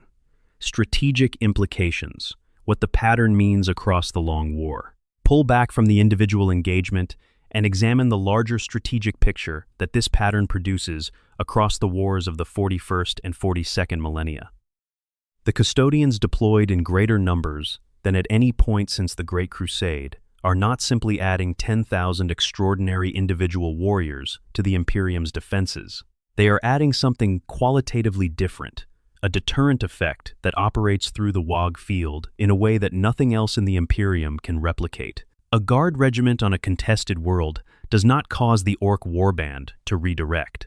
A Space Marine chapter, with all the collective power of 100 superhuman warriors, does not produce Waaaagh field uncertainty in the way the golden armor does. But the Custodians do. And the redirect they produce means that the section of the line they occupy stays quiet, which means that other assets can be concentrated elsewhere, which means that the Custodian presence multiplies defensive effectiveness across a wider front than the 10,000 individuals can physically cover. This is a force multiplier that the Custodians themselves likely do not think about in those terms. They think in terms of duty and the Emperor's will, not operational metrics. But Imperial tacticians who have been fortunate enough to observe Custodian deployments in contested theaters have noted the pattern emerging. The Custodian-held section stays quiet. The rest of the front fights. The net effect is a more manageable distributed engagement, with the resources freed by the quiet section available to reinforce the sections that are actively engaged. The Ork response to repeated encounters with Custodians, the accumulated redirects across a warband's operational history, has an interesting implication for that warband's future behavior. Each successful redirect reinforces the behavioral pattern in the Waaaagh field's collective probability model. A warband that has redirected from Custodians 5 times has a Waaaagh field that has been practiced at the redirect, that has built the redirect into its behavioral repertoire, that finds the redirect slightly more automatic, the 6th time than the 1st. The warband has not been defeated in any of these redirects. It has not lost warriors to the golden armor in those redirects, but it has accumulated a pattern of behavior that will continue to appear whenever the relevant stimulus, the golden armor, reappears. There is a limit to this. Very large warbands, very experienced and willful war bosses, specific circumstances where the tactical situation eliminates the redirect option by cutting off all available alternatives, the confluence of factors that occasionally overrides the redirect and produces a genuine full engagement. The galaxy is large and complex, and the lore wisely does not impose absolute rules on faction interactions. But the general tendency holds, and the general tendency is directional and consistent enough to be operationally significant. One other implication of the redirect behavior deserves mention, which is what it costs the Orks in the long run. The Waaaagh field builds on success. Victories feed the field. The field boosts capability. Boosted capability produces more victories. The loop builds. Every redirect from an engagement that the field marks as uncertain is a redirect away from an opportunity to feed that loop. The Orks fighting the Guard Regiment on the other section of the line, instead of the Custodians, are feeding their field against an opponent the field is confident about, which reinforces that the Guard engagement is the right call, which makes them less likely to try the Custodians again next time. Over enough engagements, over a long enough operational period, in a theater where Custodians are present, this creates an Ork warband that has conditioned itself away from the golden sections of the battlefield at the level of collective probability modeling. The redirect becomes less of a live assessment and more of an automatic behavior, triggered by the visual stimulus of the Auramite before the field even fully processes the details of the specific engagement. This is the deepest level at which the Gyros-Thravian legacy operates in the modern era, not just as an ancient memory that biases a single engagement's probability assessment. As a 10,000-year-old training effect on the collective Ork behavioral substrate, reinforced by every subsequent encounter with Custodians, that confirm the assessment rather than overturning it. Part 12. The deeper picture, ancient things, recognizing each other. To close this out, let us think about what the Ork-Custodian relationship tells us at a thematic level, because the best 40K lore operates on multiple levels simultaneously, and the surface-level tactical picture is only part of what is interesting here. The surface level is the one we have been exploring in detail through this entire video. The Custodians are extraordinarily capable. Their armor resists the Waaaagh field's probability nudges. Their genetic legacy counter-pressures external warp influence. Their individual combat capability exceeds what the Ork's standard approaches can overcome. The collective Ork evidence base in the Waaaagh field, dominated by Gyros-Thravian and subsequent encounters, cannot build the confident collective belief that the field needs to run at full capacity against them. The field produces uncertainty. The uncertainty produces the redirect. All of this is true, and all of this matters. But underneath it, there is something else that makes this particular matchup feel different from a standard power comparison between two strong factions. The Orks are 60 million years old, not the Orks as they exist today, but the lineage that produced them, the genetic architecture that makes them what they are, the biological weapon system that the old ones built for the war in heaven, and that has been running without maintenance or guidance ever since.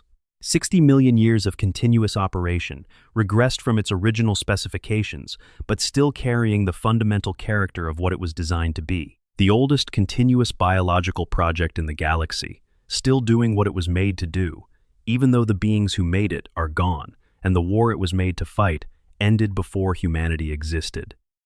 The Custodians are 10,000 years old, young by galactic standards. But they were made by a being whose own origins predate any human historical record, whose psychic power and biological knowledge and accumulated experience suggest an existence of far greater length than the historical record of the Imperium captures. The Emperor's origins are one of the great mysteries of the 40K setting, and deliberately so. What is clear is that he is something that the galaxy has been generating conditions for across a very long time.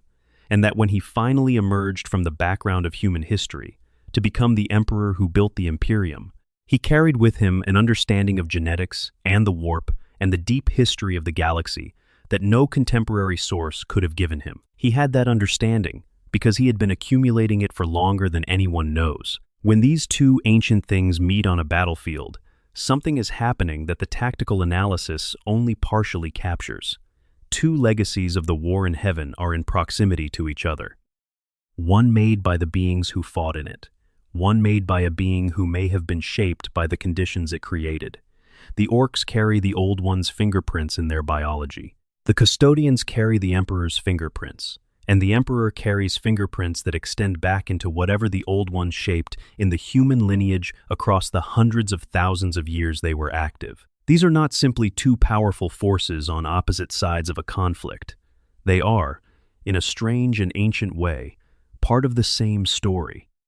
Products of the same sequence of events, separated by 60 million years and by the gulf of incomprehension between what the Orks have become and what the Emperor built, but connected through the deep history of the galaxy's most catastrophic war.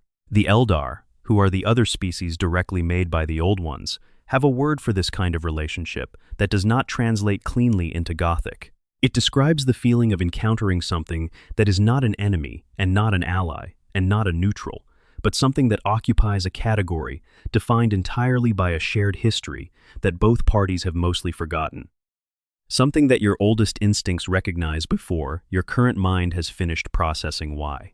The Orks have no equivalent word, because the Orks have no words for subtle distinctions in emotional category, but the feeling, expressed through the Waaaagh field's aggregate probability assessment, is present. The collective substrate knows, in whatever way 60 million years of accumulated experience produces knowledge in a distributed fungal-based psychic network, that this category of opponent is different, not stronger in the usual way, not faster in the usual way, different. In a way that does not fit the categories the field has built from 60 million years of fighting everything else. Different, in a way that the deep biology recognizes from a time before the current categories existed. There is something almost melancholy about the redirect, viewed from this angle. Not because the Orks feel melancholy about it. They absolutely do not. They have already found a guard regiment to yell at, and are quite pleased about the situation. But from the outside, watching the oldest biological weapon in the galaxy turn away from the warriors carrying the genetic legacy of a being who may have walked under a younger sky, there is something in the avoidance that speaks to the weight of geological time. Two things that came out of the same impossibly ancient conflict, meeting in the dark of the 41st millennium, finding that 60 million years of subsequent history has not created a language for what they are to each other. Not quite enemies in the way everything else is enemies. Not quite anything else either. Just two legacies, recognizing each other across an abyss of time, and one of them deciding, this is not the fight it wants today. The Ork war drive continues. The galaxy still belongs to whoever can hold it. The Waaaagh builds towards something, has always been building towards something. The convergence of every Ork's fighting instinct toward whatever the greatest possible fight eventually looks like. The Custodians stand their posts, broader now than they have been in 10 millennia, the golden fire of the Emperor's imprint scattered across 1,000 contested battlefields. And in those places where the two forces share a theater, the Ork mob turns, goes elsewhere. Finds something more comfortable, something the field can get confident about, something that does not produce that particular deep uncertainty in the collective substrate. The quiet section of the line holds, the golden armor stands. In the grim darkness of the far future, where there is only war, this particular quiet is its own kind of extraordinary. Addendum 1. The hierarchy of custodian ranks and how each engages the Ork threat. One thing that rarely gets full treatment when discussing the Adeptus Custodes is that they are not a monolithic force in tactical terms. There are distinct specializations within the 10,000, each calibrated for a specific kind of engagement, and each of those specializations interacts with the Ork threat in subtly different ways. Understanding this internal diversity matters, because the Ork Waaaagh field does not generate the same probability assessment for every golden figure it encounters. It runs a more granular calculation than that, and the different signatures of different custodian types contribute to how that calculation resolves. The Custodian Guard are the foundational warriors of the Order, the baseline against which all other Custodian types are calibrated.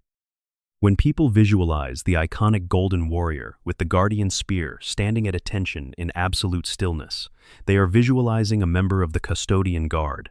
These are beings who have completed the full arc of Custodian training, who have participated in enough blood games to have their individual capabilities thoroughly mapped by the most demanding training opponents available, who have been in sufficient real engagements to have moved from theoretical capability to demonstrated capability. They are the backbone. They are what the Order is built around. In terms of Waaaagh field interaction, the Custodian Guard presents the full picture we have been discussing.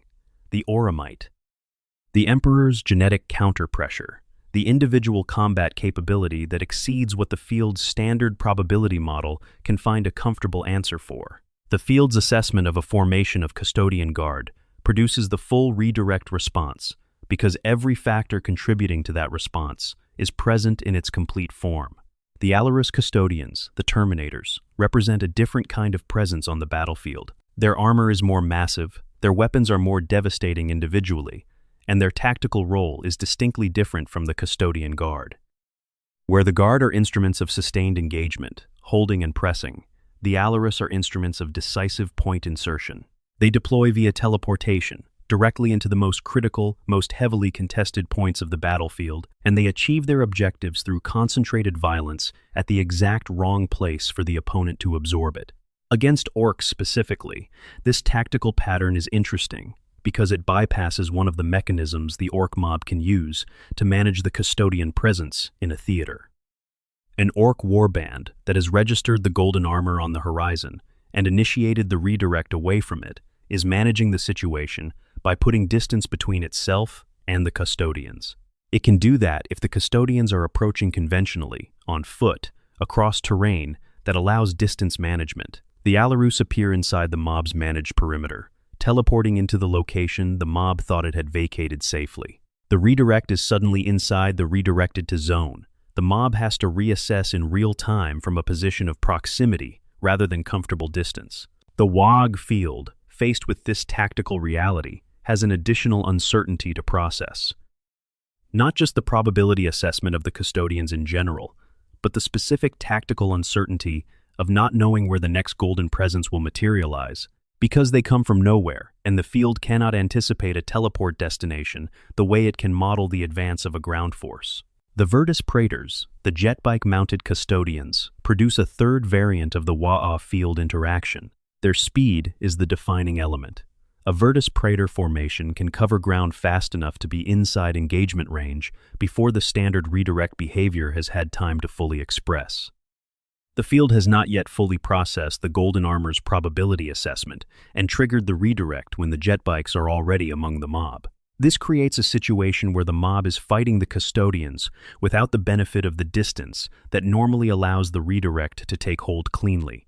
The implications of this are significant. Ork mobs caught in engagement with Virtus Praetors before the full redirect can express are fighting at less than their best.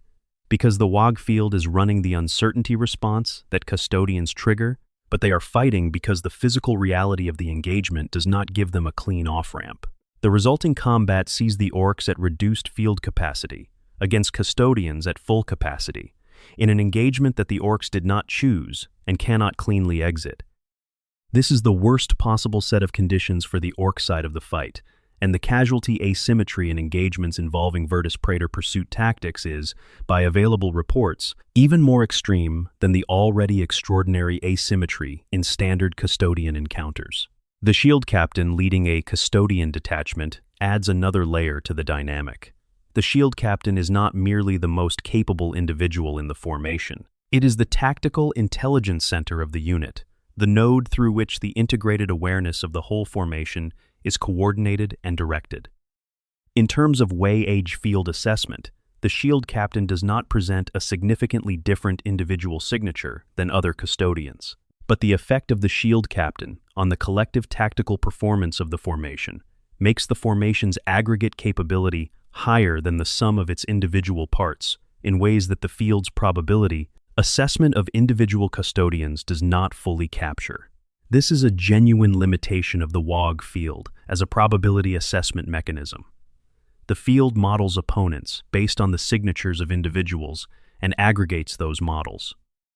It does not fully model the emergent capability that high-quality tactical coordination creates at the unit level. A formation of 20 custodians under an excellent shield captain performs better as a unit than the field's aggregate of 20 individual custodian assessments would predict, because the coordination adds a capability layer that is qualitatively different from raw individual capability. The mob finds itself facing something that performs above even the already alarming prediction the field generated for the encounter. Understanding these distinct variants within the Custodian order helps explain why Ork encounter reports from the current era show variation in the redirect behavior's consistency. Virtus Praetor engagements, where speed bypasses the redirect, look different from standard Custodian Guard encounters. Alarus insertions, where teleportation bypasses the distance management, look different again. The Waaaagh field is doing the same probability assessment each time, but the tactical realities it is assessing vary in ways that affect how cleanly the redirect can express. The constant across all of these variants is the auramite, the Emperor's genetic signature. The deep substrate encoding of Gyros-Thravian. These factors are present in every Custodian of every rank, regardless of their tactical specialization. They form the floor of the Waaaagh field's uncertainty, the part of the probability calculation that does not change based on which variant of Golden Warrior is present. Above that floor, the tactical specifics of each variant create additional uncertainty, or, in the case of the Praetor speed advantage, temporarily suppress the redirect expression, but the floor is always there. Addendum 2. Other species that produce redirect behavior and why the Custodian case is different. To fully appreciate what makes the Custodian-specific redirect behavior notable, it helps to understand that it is not completely unique in kind. There are other categories of opponent that produce some version of redirect behavior in Ork warbands, and comparing those cases to the Custodian case clarifies what is specific and unusual about the Golden Armor response. The Adepta Sororitas, the Sisters of Battle, have been reported in some accounts to produce a mild version of redirect behavior in specific circumstances. This is not because they individually match Custodians in combat capability. They absolutely do not. But the Sisters of Battle fight with an intensity of faith that manifests as a genuine psychic phenomenon, the act of faith, which produces measurable warp effects in the immediate combat environment. These effects interact with the Waaaagh field in ways that differ from the interaction of the field with purely mundane opponents, introducing a small but real element of uncertainty into the field's probability model. The redirect behavior in these cases is mild, inconsistent, and easily overridden by sufficiently large numerical advantages. But it is present in some accounts, which suggests that genuine psychic counterpressure of any kind, even at the level the Sisters produce, introduces some uncertainty into the Waaaagh field's calculations. The Sisters case establishes the lower bound of what produces any redirect effect at all. The Custodian case is an order of magnitude more pronounced in every relevant dimension. The auramite resistance is absolute rather than partial. The Emperor's genetic imprint is orders of magnitude stronger than the faith-based psychic presence of even the most devout sister. The individual combat capability is incomparably higher. And the historical encoding in the collective substrate, Gyros-Thravian's legacy, has no equivalent in the Sisters' engagement history with Ork forces. The comparison illuminates what the Custodian case is by showing what the minimum threshold for the phenomenon looks like. The Eldar, particularly Craftworld Eldar in coordinated aspect warrior formations, produce a different kind of uncertainty in the Waaaagh field. The Waaaagh field runs probability assessments based on the Orks' collective experience of fighting specific types of opponents, and the Eldar, who the Orks have fought since the War in Heaven, have accumulated a peculiar status in the collective substrate, not the fear-adjacent uncertainty of the Custodian case, but a kind of frustrated incomprehension. Eldar tactical doctrine emphasizes maneuver and avoiding direct engagement when indirect engagement achieves the objective, which produces Ork encounters where the expected cathartic brawl keeps not materializing because the Eldar are not there anymore, having already accomplished their goal and departed for the next task. The Ork mob, looking for something to fight, finds that the Eldar fought without fighting, which is an offensive concept that the Ork mind simply does not have good architecture for processing. This produces a mild uncertainty in the Waaaagh field of a completely different character from the Custodian uncertainty. The Custodian uncertainty is about an opponent that is too good at the specific thing the Orks do. The Eldar uncertainty is about an opponent that refuses to engage in the specific thing the Orks do. Both produce probability model disruption, but through completely different mechanisms. The Orks' response to Eldar is usually irritable confusion followed by continuing to press forward with the hope that the Eldar will eventually stop being clever and stand still long enough to be hit. The response to Custodians is the redirect, because the field has history to draw on, and the history says forward is not productive. The Grey Knights present another interesting comparison case. Grey Knights are Space Marine equivalents, but their entire organizational and training purpose is the destruction of demonic entities, and the psychic conditioning and ritual purity they carry as a result produces a warp local environment of significant purity around them at all times. The Waaaagh field cannot influence the local probability landscape around Grey Knight squads in the way it normally influences the environment around Imperial forces. This is analogous to the Custodian case in that the field's standard tools do not work in the usual way. But the Grey Knight case does not produce the same redirect behavior in Orks as the Custodian case, and this difference is revealing. The Orks fight Grey Knights with enthusiasm, because Grey Knights fight back with enormous aggression and skill, which makes the fight exciting even if the field is running at reduced capacity around them. The Ork mob's collective probability model for Grey Knights has been updated by enough encounters to know that the fight is difficult and costly, but possible with sufficient commitment, and the field can generate enough confidence from this assessment to sustain engagement. The redirect is not triggered. The field says, "This is a hard fight, but the numbers can work. Forward." The Custodian case is different because the collective substrate does not have enough evidence of successful Ork engagements with Custodians to build that assessment. The field's probability model for Grey Knights can point to historical examples of Orks winning against them, or at least trading casualties at rates the Ork reproductive math can sustain. The field's probability model for Custodians points back to Gyros-Thravian and to subsequent sparse encounters that also did not go the Ork way. The model cannot build the forward confident assessment. The redirect follows. This comparison also highlights why the Orks' redirect from Custodians is not evidence of Ork intelligence in the sense of deliberate, strategic risk aversion. It is not that the Orks are clever enough to say the Custodians are too strong. Let us fight someone easier. The Grey Knights are also extraordinarily powerful, and the Orks happily engage them. The Tau are not especially powerful in direct combat by most measures, and the Orks find them confusing and irritating to fight, but still engage them with vigor. The redirect from Custodians is not a power-based calculation. It is a specific Waaaagh field response to a specific combination of factors that happen to cluster uniquely in the Custodian case. Understanding this is important for understanding what the Custodians represent in the lore beyond their obvious combat capability. They are not simply the strongest available opponents, because the Orks engage the strongest available opponents with particular relish. They are something that produces a specific psychic and biological response in the world's most battle-hungry species, a response that is older and deeper than any individual tactical assessment, a response that connects to something the Ork collective substrate knows from before the current era of the setting's history. Addendum 3.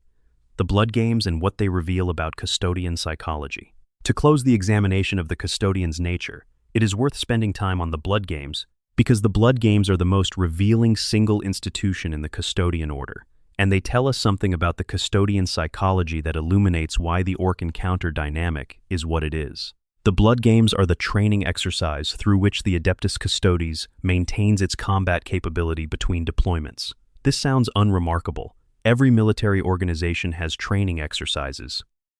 But the Blood Games are different in kind from almost any comparable institution in any other military organization in the setting, and understanding exactly how they are different explains why Custodians fight the way they do, and why that fighting style produces the specific effects it produces.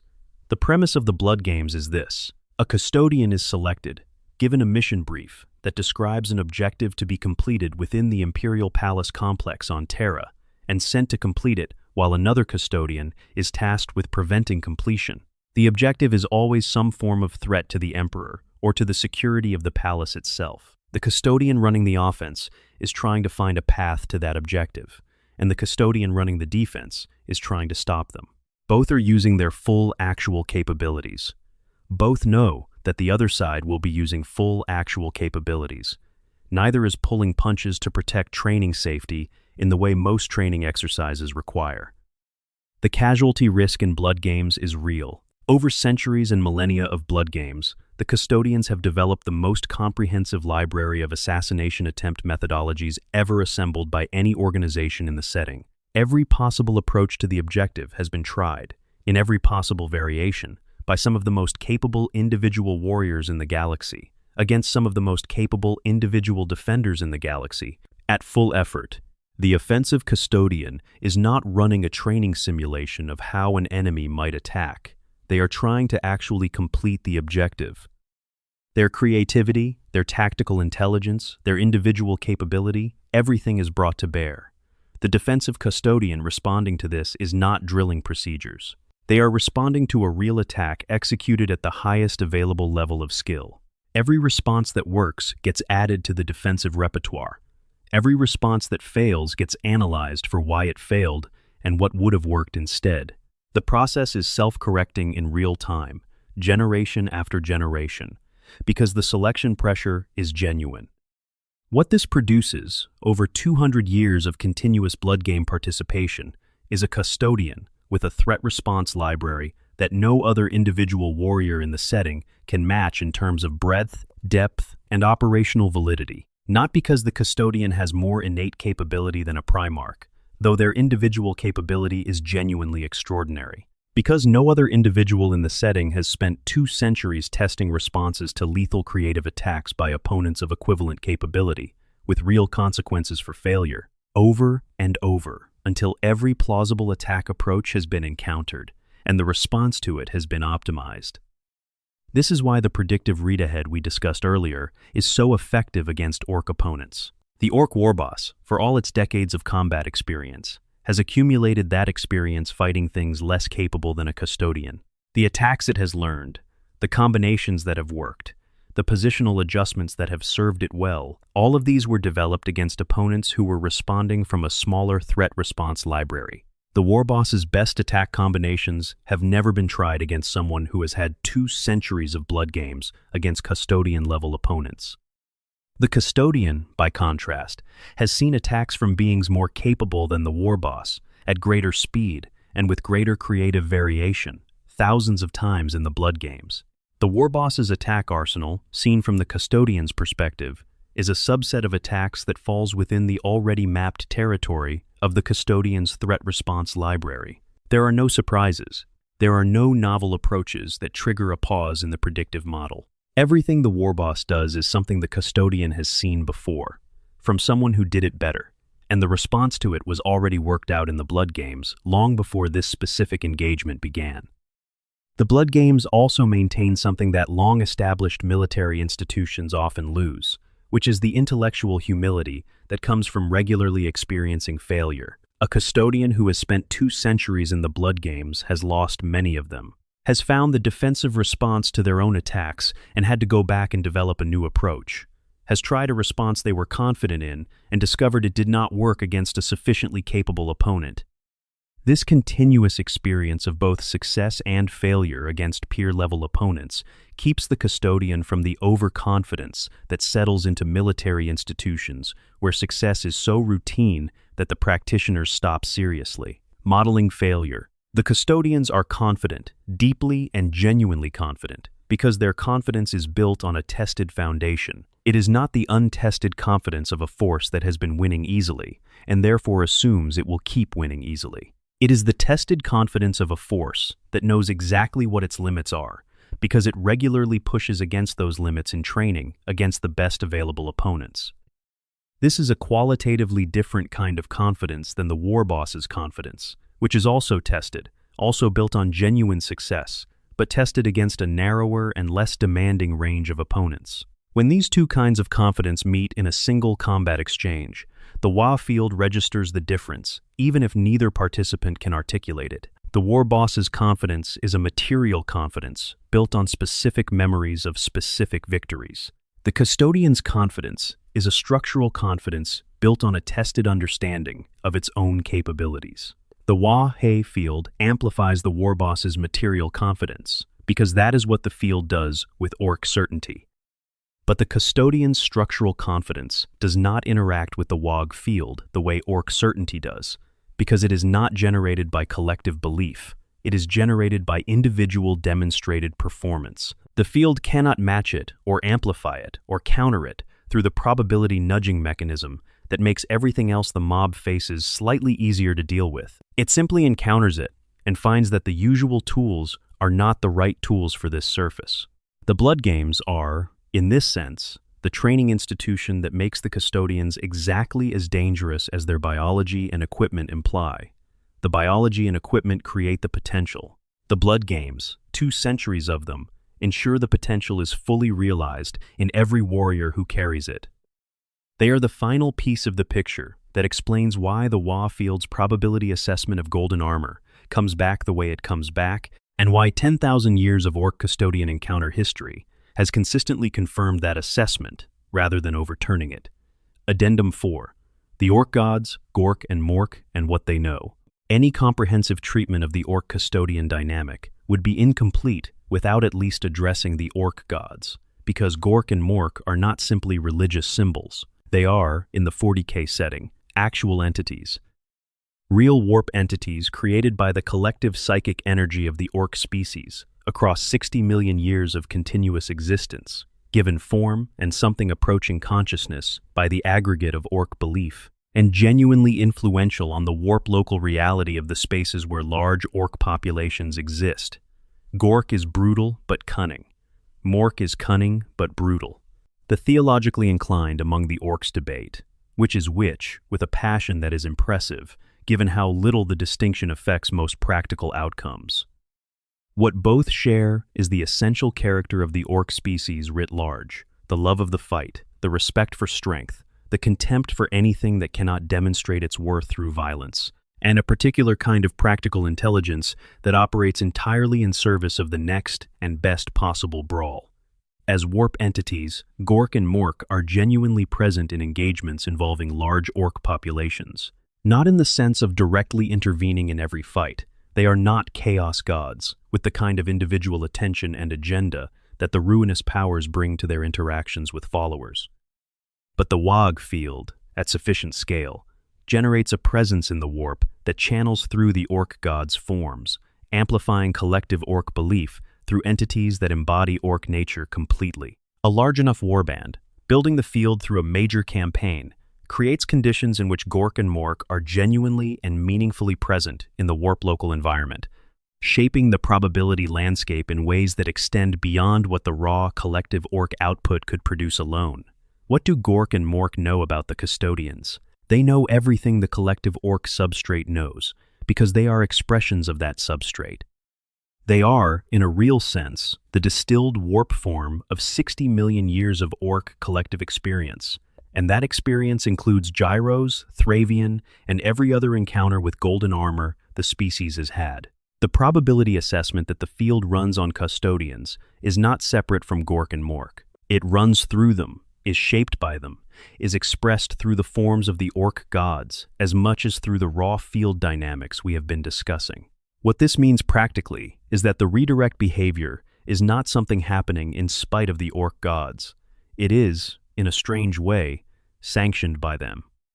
The Ork gods do not want the Ork species to spend itself recklessly against opponents who will destroy it without providing the kind of spectacular, field-building, species-strengthening brawl that the whole Ork project is in service of. Gork and Mork want the Orks to fight and to win, to build the field, to grow toward the kind of convergence that the setting's current trajectory implies. A Ork warband that crashes into a Custodian shield company and gets annihilated without providing any entertainment value for the gods is a waste of good fighting potential. The redirect is, from this perspective, the Ork gods expressing something through the field, not speech, not a command. Warp entities of this kind do not communicate through language, but through the probability weighting of the field itself, shaped by the gods' warp form embodiment of Ork collective wisdom. These are not the fight you are looking for today. Find something that builds the field. Build toward what is coming. This is not the time. Whether this reading of Gork and Mork's role in the redirect is something individual players and game masters want to embrace is a matter of setting interpretation. The lore does not make it explicit, but it is consistent with everything known about the Ork gods and the Waaaagh field, and it adds a layer to the Ork Custodian dynamic that makes the redirect feel less like an accident of probability mechanics and more like something with a purpose, even if that purpose is expressed in the thoroughly Ork way of the field, redirecting the mob's enthusiasm toward more productive violence elsewhere. Ghazghal's campaign is the place where this reading becomes most interesting. Ghazghal is the prophet of Gork and Mork in a sense that goes beyond most religious titles in the 40K setting. He has had genuine warp surgery performed on his brain, has had direct contact with the presence of his gods in ways that lesser orcs would not survive, and has emerged from these experiences with a strategic vision that goes beyond anything the current orc species should be capable of. He is building towards something the gods want, the convergence, the supreme Waaaagh. In building toward that convergence, does Ghazghal understand the Custodian avoidance as a tactical preference? Does he factor the golden sections of the Imperial defensive line into his campaign planning as zones to work around rather than zones to commit to? The lore does not answer this directly, but the implication in his general approach to strategic resource management, preserving valuable orc populations for the fights that matter, suggests he does. The prophet does not waste.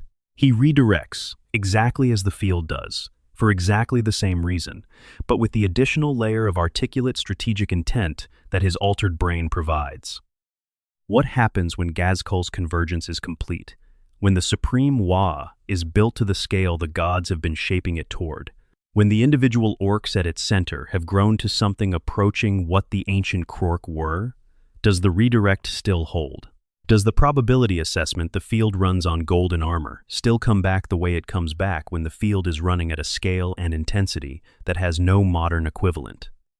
Does the Emperor's genetic counterpressure, distributed through 10,000 warriors, hold its effect against a Waaaagh field powered by millions of orcs at the peak of what orc biology can achieve and channeled through warp entities of genuinely significant power? We do not know. The setting is honest about not knowing. The arc it is building toward requires that uncertainty, requires that the question remain genuinely open, because an interesting story needs the outcome to be uncertain.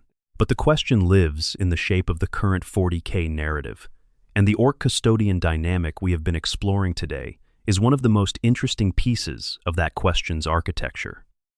Epilogue. What this means for the future.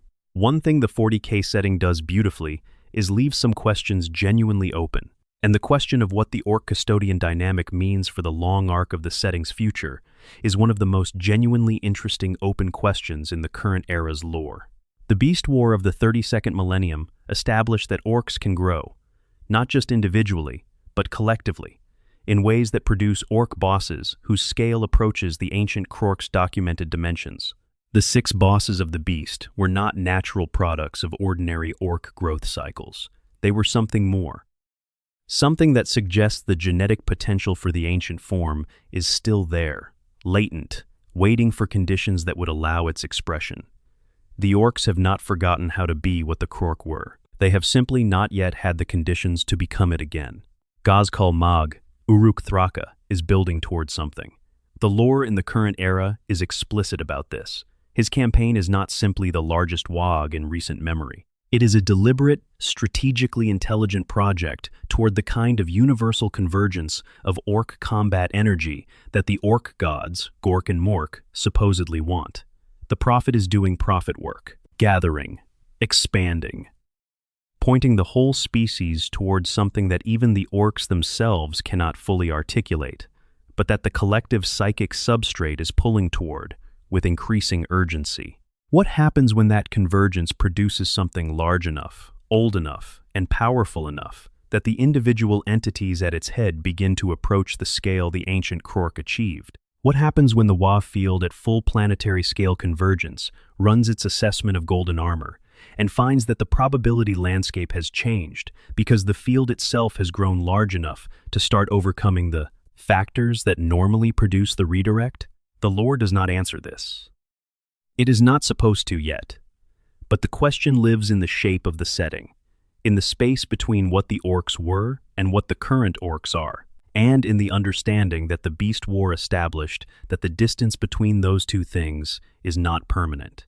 The Custodians, for their part, are still 10,000, still irreplaceable, still spread thinner across the galaxy than they have been since the Great Crusade, because the Great Rift's opening moved the Imperium's survival needs past the threshold where keeping them all on Terra was defensible. Every Custodian lost to a Chaos incursion in the Nachmund Gauntlet, or a Necron tomb world awakening in the galactic south, or a Tyranid splinter fleet cutting off a vital sector, is a Custodian who is not available for the encounter that the setting's current trajectory is quietly building toward.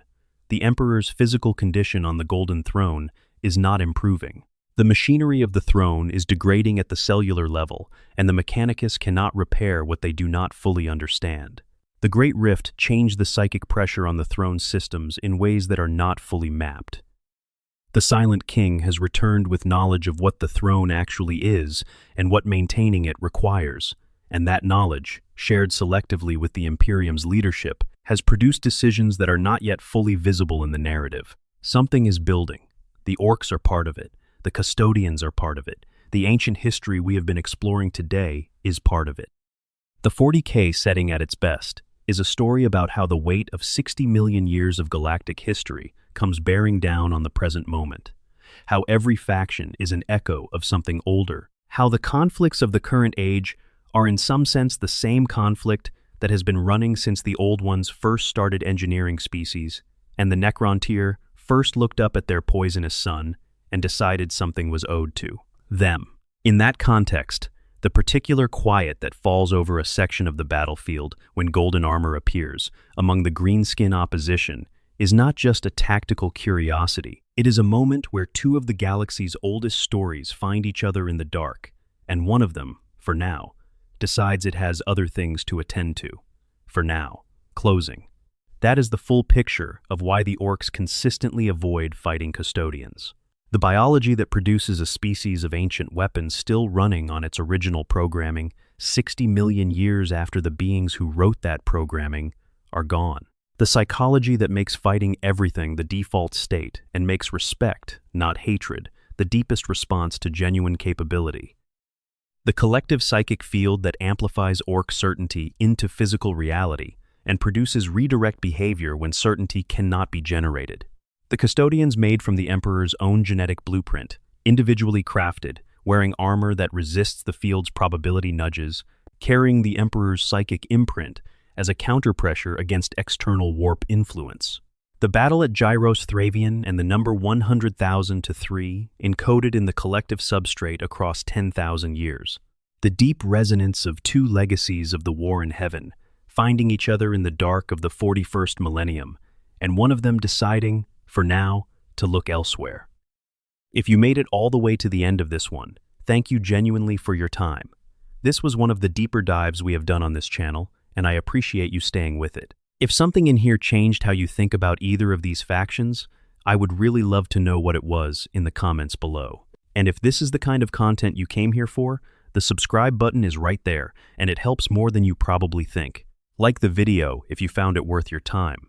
It helps enormously with how many people get to find it.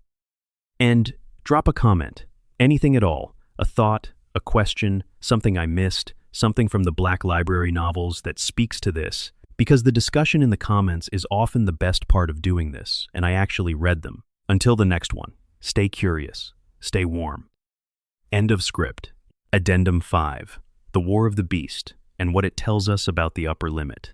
The War of the Beast in the 32nd millennium is the closest thing the recorded history of the post-heresy Imperium has to an actual test of the Ork potential ceiling. And it deserves its own section in this discussion because it is the most direct evidence available for what happens to the Ork-Custodian dynamic when Ork scale approaches something the modern warband cannot replicate. The Beast was the name the Imperium gave to the supreme Ork warlord at the center of the war, though it was a name born of frustration and incomprehension rather than anything the Orks themselves used. The entity in question stood at approximately 10 foot-meters tall, fully armored in technology that the Mechanicus could not identify as belonging to any known Ork manufacturing tradition, and commanded a warband that had somehow coordinated the simultaneous deployment of attack moons, essentially Ork-built artificial moons capable of making warp transit to strike multiple key Imperial systems at once. The strategic sophistication of this deployment was so far beyond documented Ork capability that the Imperium's initial response was denial. This could not be Orks, because Orks could not do this. It was Orks. It was Orks operating with a level of collective coordination and strategic intelligence that the modern Waaaagh field simply does not produce in the 41st millennium, and the reason it could produce it in the 32nd was the scale and concentration of Ork population at the center of the beast's warband. The Waaaagh field, at sufficient magnitude, appears to generate emergent capabilities in the beings that are most deeply embedded in it, that go beyond anything the standard Ork psychological profile would predict.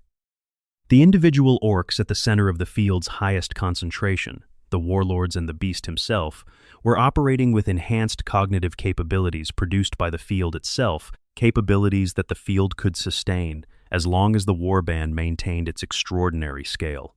The beast's 6 lieutenants, the large Ork bosses described as approaching the ancient Krork's scale, were themselves products of this field amplification at an individual level. They had grown not merely through the normal Ork biological response to sustained victory, but through the kind of field-assisted growth that occurs when a massive Waaaagh field concentrates its probability nudging capability on the physical development of specific individuals at the field's center. The field made them bigger, not through any natural process. Through the same mechanism, it makes Ork vehicles go faster when painted red. The collective belief of enough Orks, concentrated and directed, making the reality of these specific At the height of the War of the Beast, the Adeptus Custodes were still on Terra. The Custodian deployments we have been discussing belong to the post-Great Rift 42nd millennium. In the 32nd, the 10,000 remained behind the walls of the Imperial Palace, doing what they had been doing since the heresy ended. And the War of the Beast came to Terra. The attack moon that translated into the Sol system and deployed its forces directly at humanity's homeworld forced the Custodians to defend the palace against Ork forces of a scale that the modern theater does not replicate. The accounts of what happened during the Beast's attack on Terra are fragmentary and partially redacted in the official histories, which is itself interesting. But what survives describes Custodians defending the Imperial Palace against Ork forces drawn from the Beast's warband directly, Orks operating under a Waaaagh field of extraordinary magnitude, drawn from a warband large enough to coordinate simultaneous interstellar attacks across multiple systems. The individual Custodian vs Ork performance advantage was still present. The Custodians held the palace, but the engagement reports note that the Ork forces pressing against the palace defenses were not exhibiting the same degree of redirect behavior that the 41st and 42nd millennium encounter reports describe. The Beast's warband was large enough, and the Waaaagh field it generated powerful enough, that the field's probability model was running from a baseline of extraordinary collective confidence rather than the standard Ork warband baseline. The uncertainty that normally accumulates when the field encounters the Oromite resistance and the Emperor's genetic counterpressure was being partially offset by the sheer magnitude of the field's output. It was not eliminated.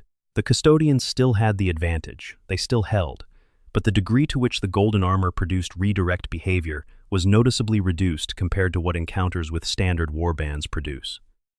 This is the single most important data point in the entire discussion for understanding the limits of the pattern we have been examining. The redirect behavior is not absolute. It is a probability-driven response that is more or less strongly expressed depending on the magnitude of the Waaaagh field producing the assessment. For standard warbands, where the field runs at a magnitude the current 41st millennium Ork population can produce, the redirect is a consistent and reliable behavioral tendency. For a warband approaching the scale the Beast achieved, the field's magnitude is high enough to partially compensate for the factors that normally produce the uncertainty. and the redirect is reduced in consistency. The implication for the current trajectory of the setting is significant. Ghazghkull's warband is the largest assembled since the Beast, and it is not there yet. Not at the scale that the Beast achieved, but it is building. The Great Rift and the chaos of the 42nd millennium are creating conditions in which Ork population growth is not being checked by the organized imperial response that kept it in relative balance in earlier eras. The warband grows. The field grows with it. And as the field grows, the probability assessment it runs on golden armor begins, very slowly, to incorporate the growing magnitude of its own output in the probability calculation. This is not a prediction. The 40K setting does not make clean predictions. It is an implication that lives in the architecture of the current narrative, and it is part of what makes the Ork Custodian dynamic in the current era feel like a preview of something rather than a settled conclusion. Addendum 6. The Custodians who remember fighting Orks. One final angle that does not get the attention it deserves. The Custodians in the 42nd millennium who have participated in engagements against Ork forces carry memories of those engagements for as long as they live, which in Custodian terms means potentially for centuries. This is categorically different from the Ork side of the equation, where the collective memory is diffuse, substrate encoded, and inaccessible to conscious recall by any individual Ork. A Custodian who fought at Gyros-Thravian would be approximately 10,030 years old in the current era, which even for a Custodian's extended lifespan is likely beyond the biological limit for continuous survival. But a Custodian who participated in the War of the Beasts engagements around the Imperial Palace would be approximately 8,000 years old, and individual Custodian lifespans in the setting are described as potentially stretching to millennial lengths under the right conditions. There may be, in the current era, Custodians who remember fighting Ork forces, drawn from the Beast's warband, who carry in their personal memory, not in a diffuse collective substrate but in the organic neural tissue of their own enhanced brain, the experience of fighting Ork forces at a magnitude that the 41st millennium has not yet matched. What those Custodians know about the Ork potential that the current era's Ork forces have not yet expressed, what they have communicated through the Custodian oral tradition to warriors who were not present for those engagements, how that institutional memory shapes the Custodian approach to current-era Ork engagements. These are questions the lore does not answer in complete detail.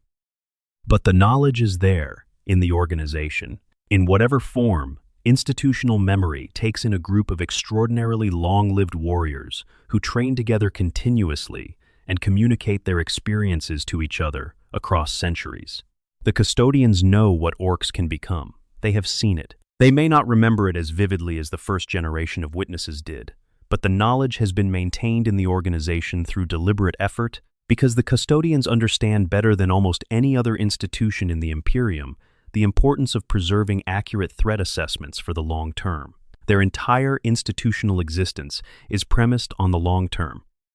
They protect an emperor whose golden throne they have been standing beside for 10,000 years. They think in centuries and millennia by institutional default.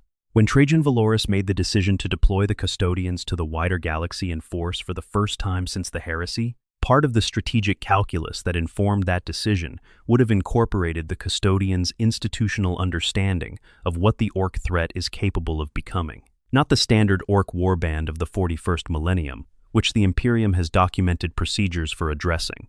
The potential Ork threat, the ceiling the Beast War established, the scale that the current trajectory of the setting's Ork population could approach if unchecked. Deploying now, in force, when the warbands are still at manageable scale, is a different calculation than deploying after the scale has already approached what the Beast achieved.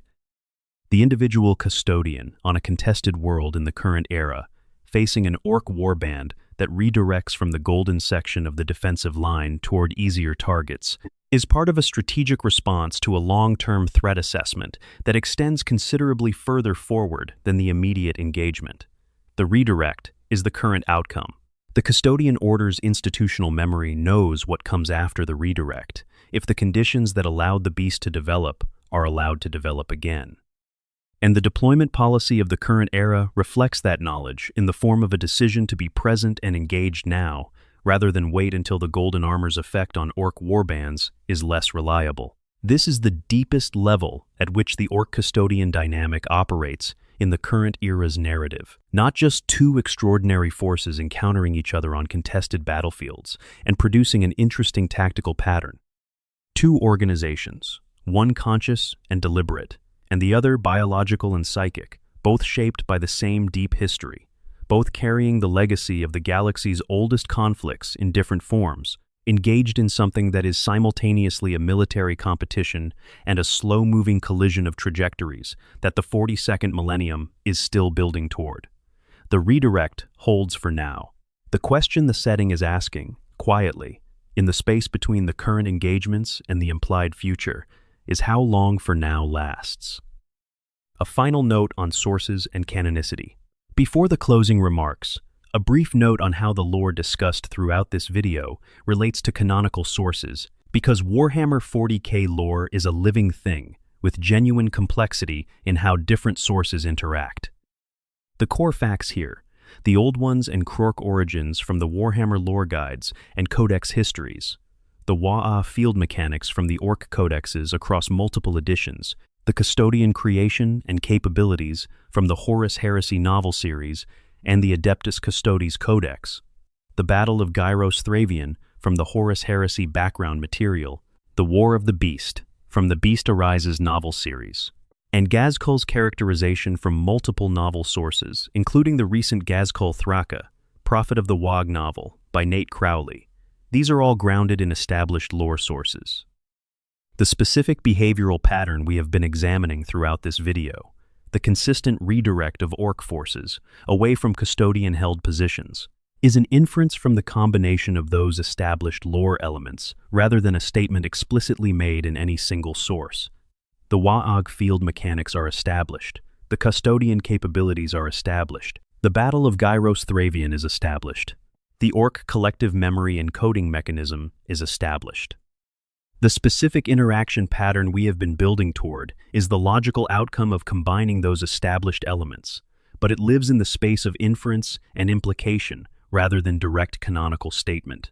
Where this video crosses from established fact into plausible speculation, it has tried to be clear about that. The addendum sections, in particular, involve more interpretive work than the core sections, drawing reasonable implications from established mechanics rather than citing specific canon passages. The 40K lore is rich enough and complex enough in its internal logic that this kind of engaged, close reading produces genuinely interesting insights. But it is always worth remembering that the setting's creators have the final say on what is and is not true within it, and that the most interesting questions are often the ones that have not been definitively answered yet. With that said, everything we have explored today is consistent with the established lore and produces a coherent picture that enriches rather than contradicts the canonical material. That, more than anything, is what deep lore exploration should aim for. The reality of Ork combat is that it functions on something that feels almost like instinct, but is actually much older and much stranger than instinct. It is the aggregate output of 60 million years of continuous psychic collective experience, encoded in a distributed fungal-based substrate that no individual Ork can access consciously, but that every Ork is embedded in at every moment of its existence. When that substrate assesses the golden armor and finds its probability model returning uncertain rather than confident, the result is a behavioral redirect that no individual Ork chooses, that no war boss can simply override through force of personality, and that no amount of accumulated field intensity from standard warband operations can reliably overcome, while the Custodians retain the specific combination of characteristics that produce the uncertainty. But the substrate is not static. It learns. It updates. It has been updating for 60 million years, and it will continue updating for as long as Orks exist. The assessment it runs today is based on the evidence available today. If the evidence changes, the assessment changes with it. If a warband of sufficient scale and field magnitude engages Custodians and finds a different outcome, that outcome encodes into the substrate alongside Gyros-Thravian's legacy and shifts the probability model in the direction of the new evidence. The Custodians understand this. At the institutional level, if not consciously, they are not complacent about the pattern's permanence. The blood games continue. The capabilities are maintained and sharpened. The deployment policy continues to adapt to new information. The organization that has been protecting the Emperor for over 10,000 years does not assume that what worked yesterday will work indefinitely without effort. And so it continues. The Waaaagh builds toward whatever it is building toward. The golden armor deploys to more theaters, holds more sections of more defensive lines, accumulates more engagement data in the institutional memory of an organization that thinks in centuries. The field runs its assessment and redirects the mob elsewhere, for now, because the evidence base still says that is the appropriate output. Two ancient legacies of an older war, moving through the present on trajectories that will eventually intersect again more completely than they have yet in the current era. The galaxy watches. The story continues.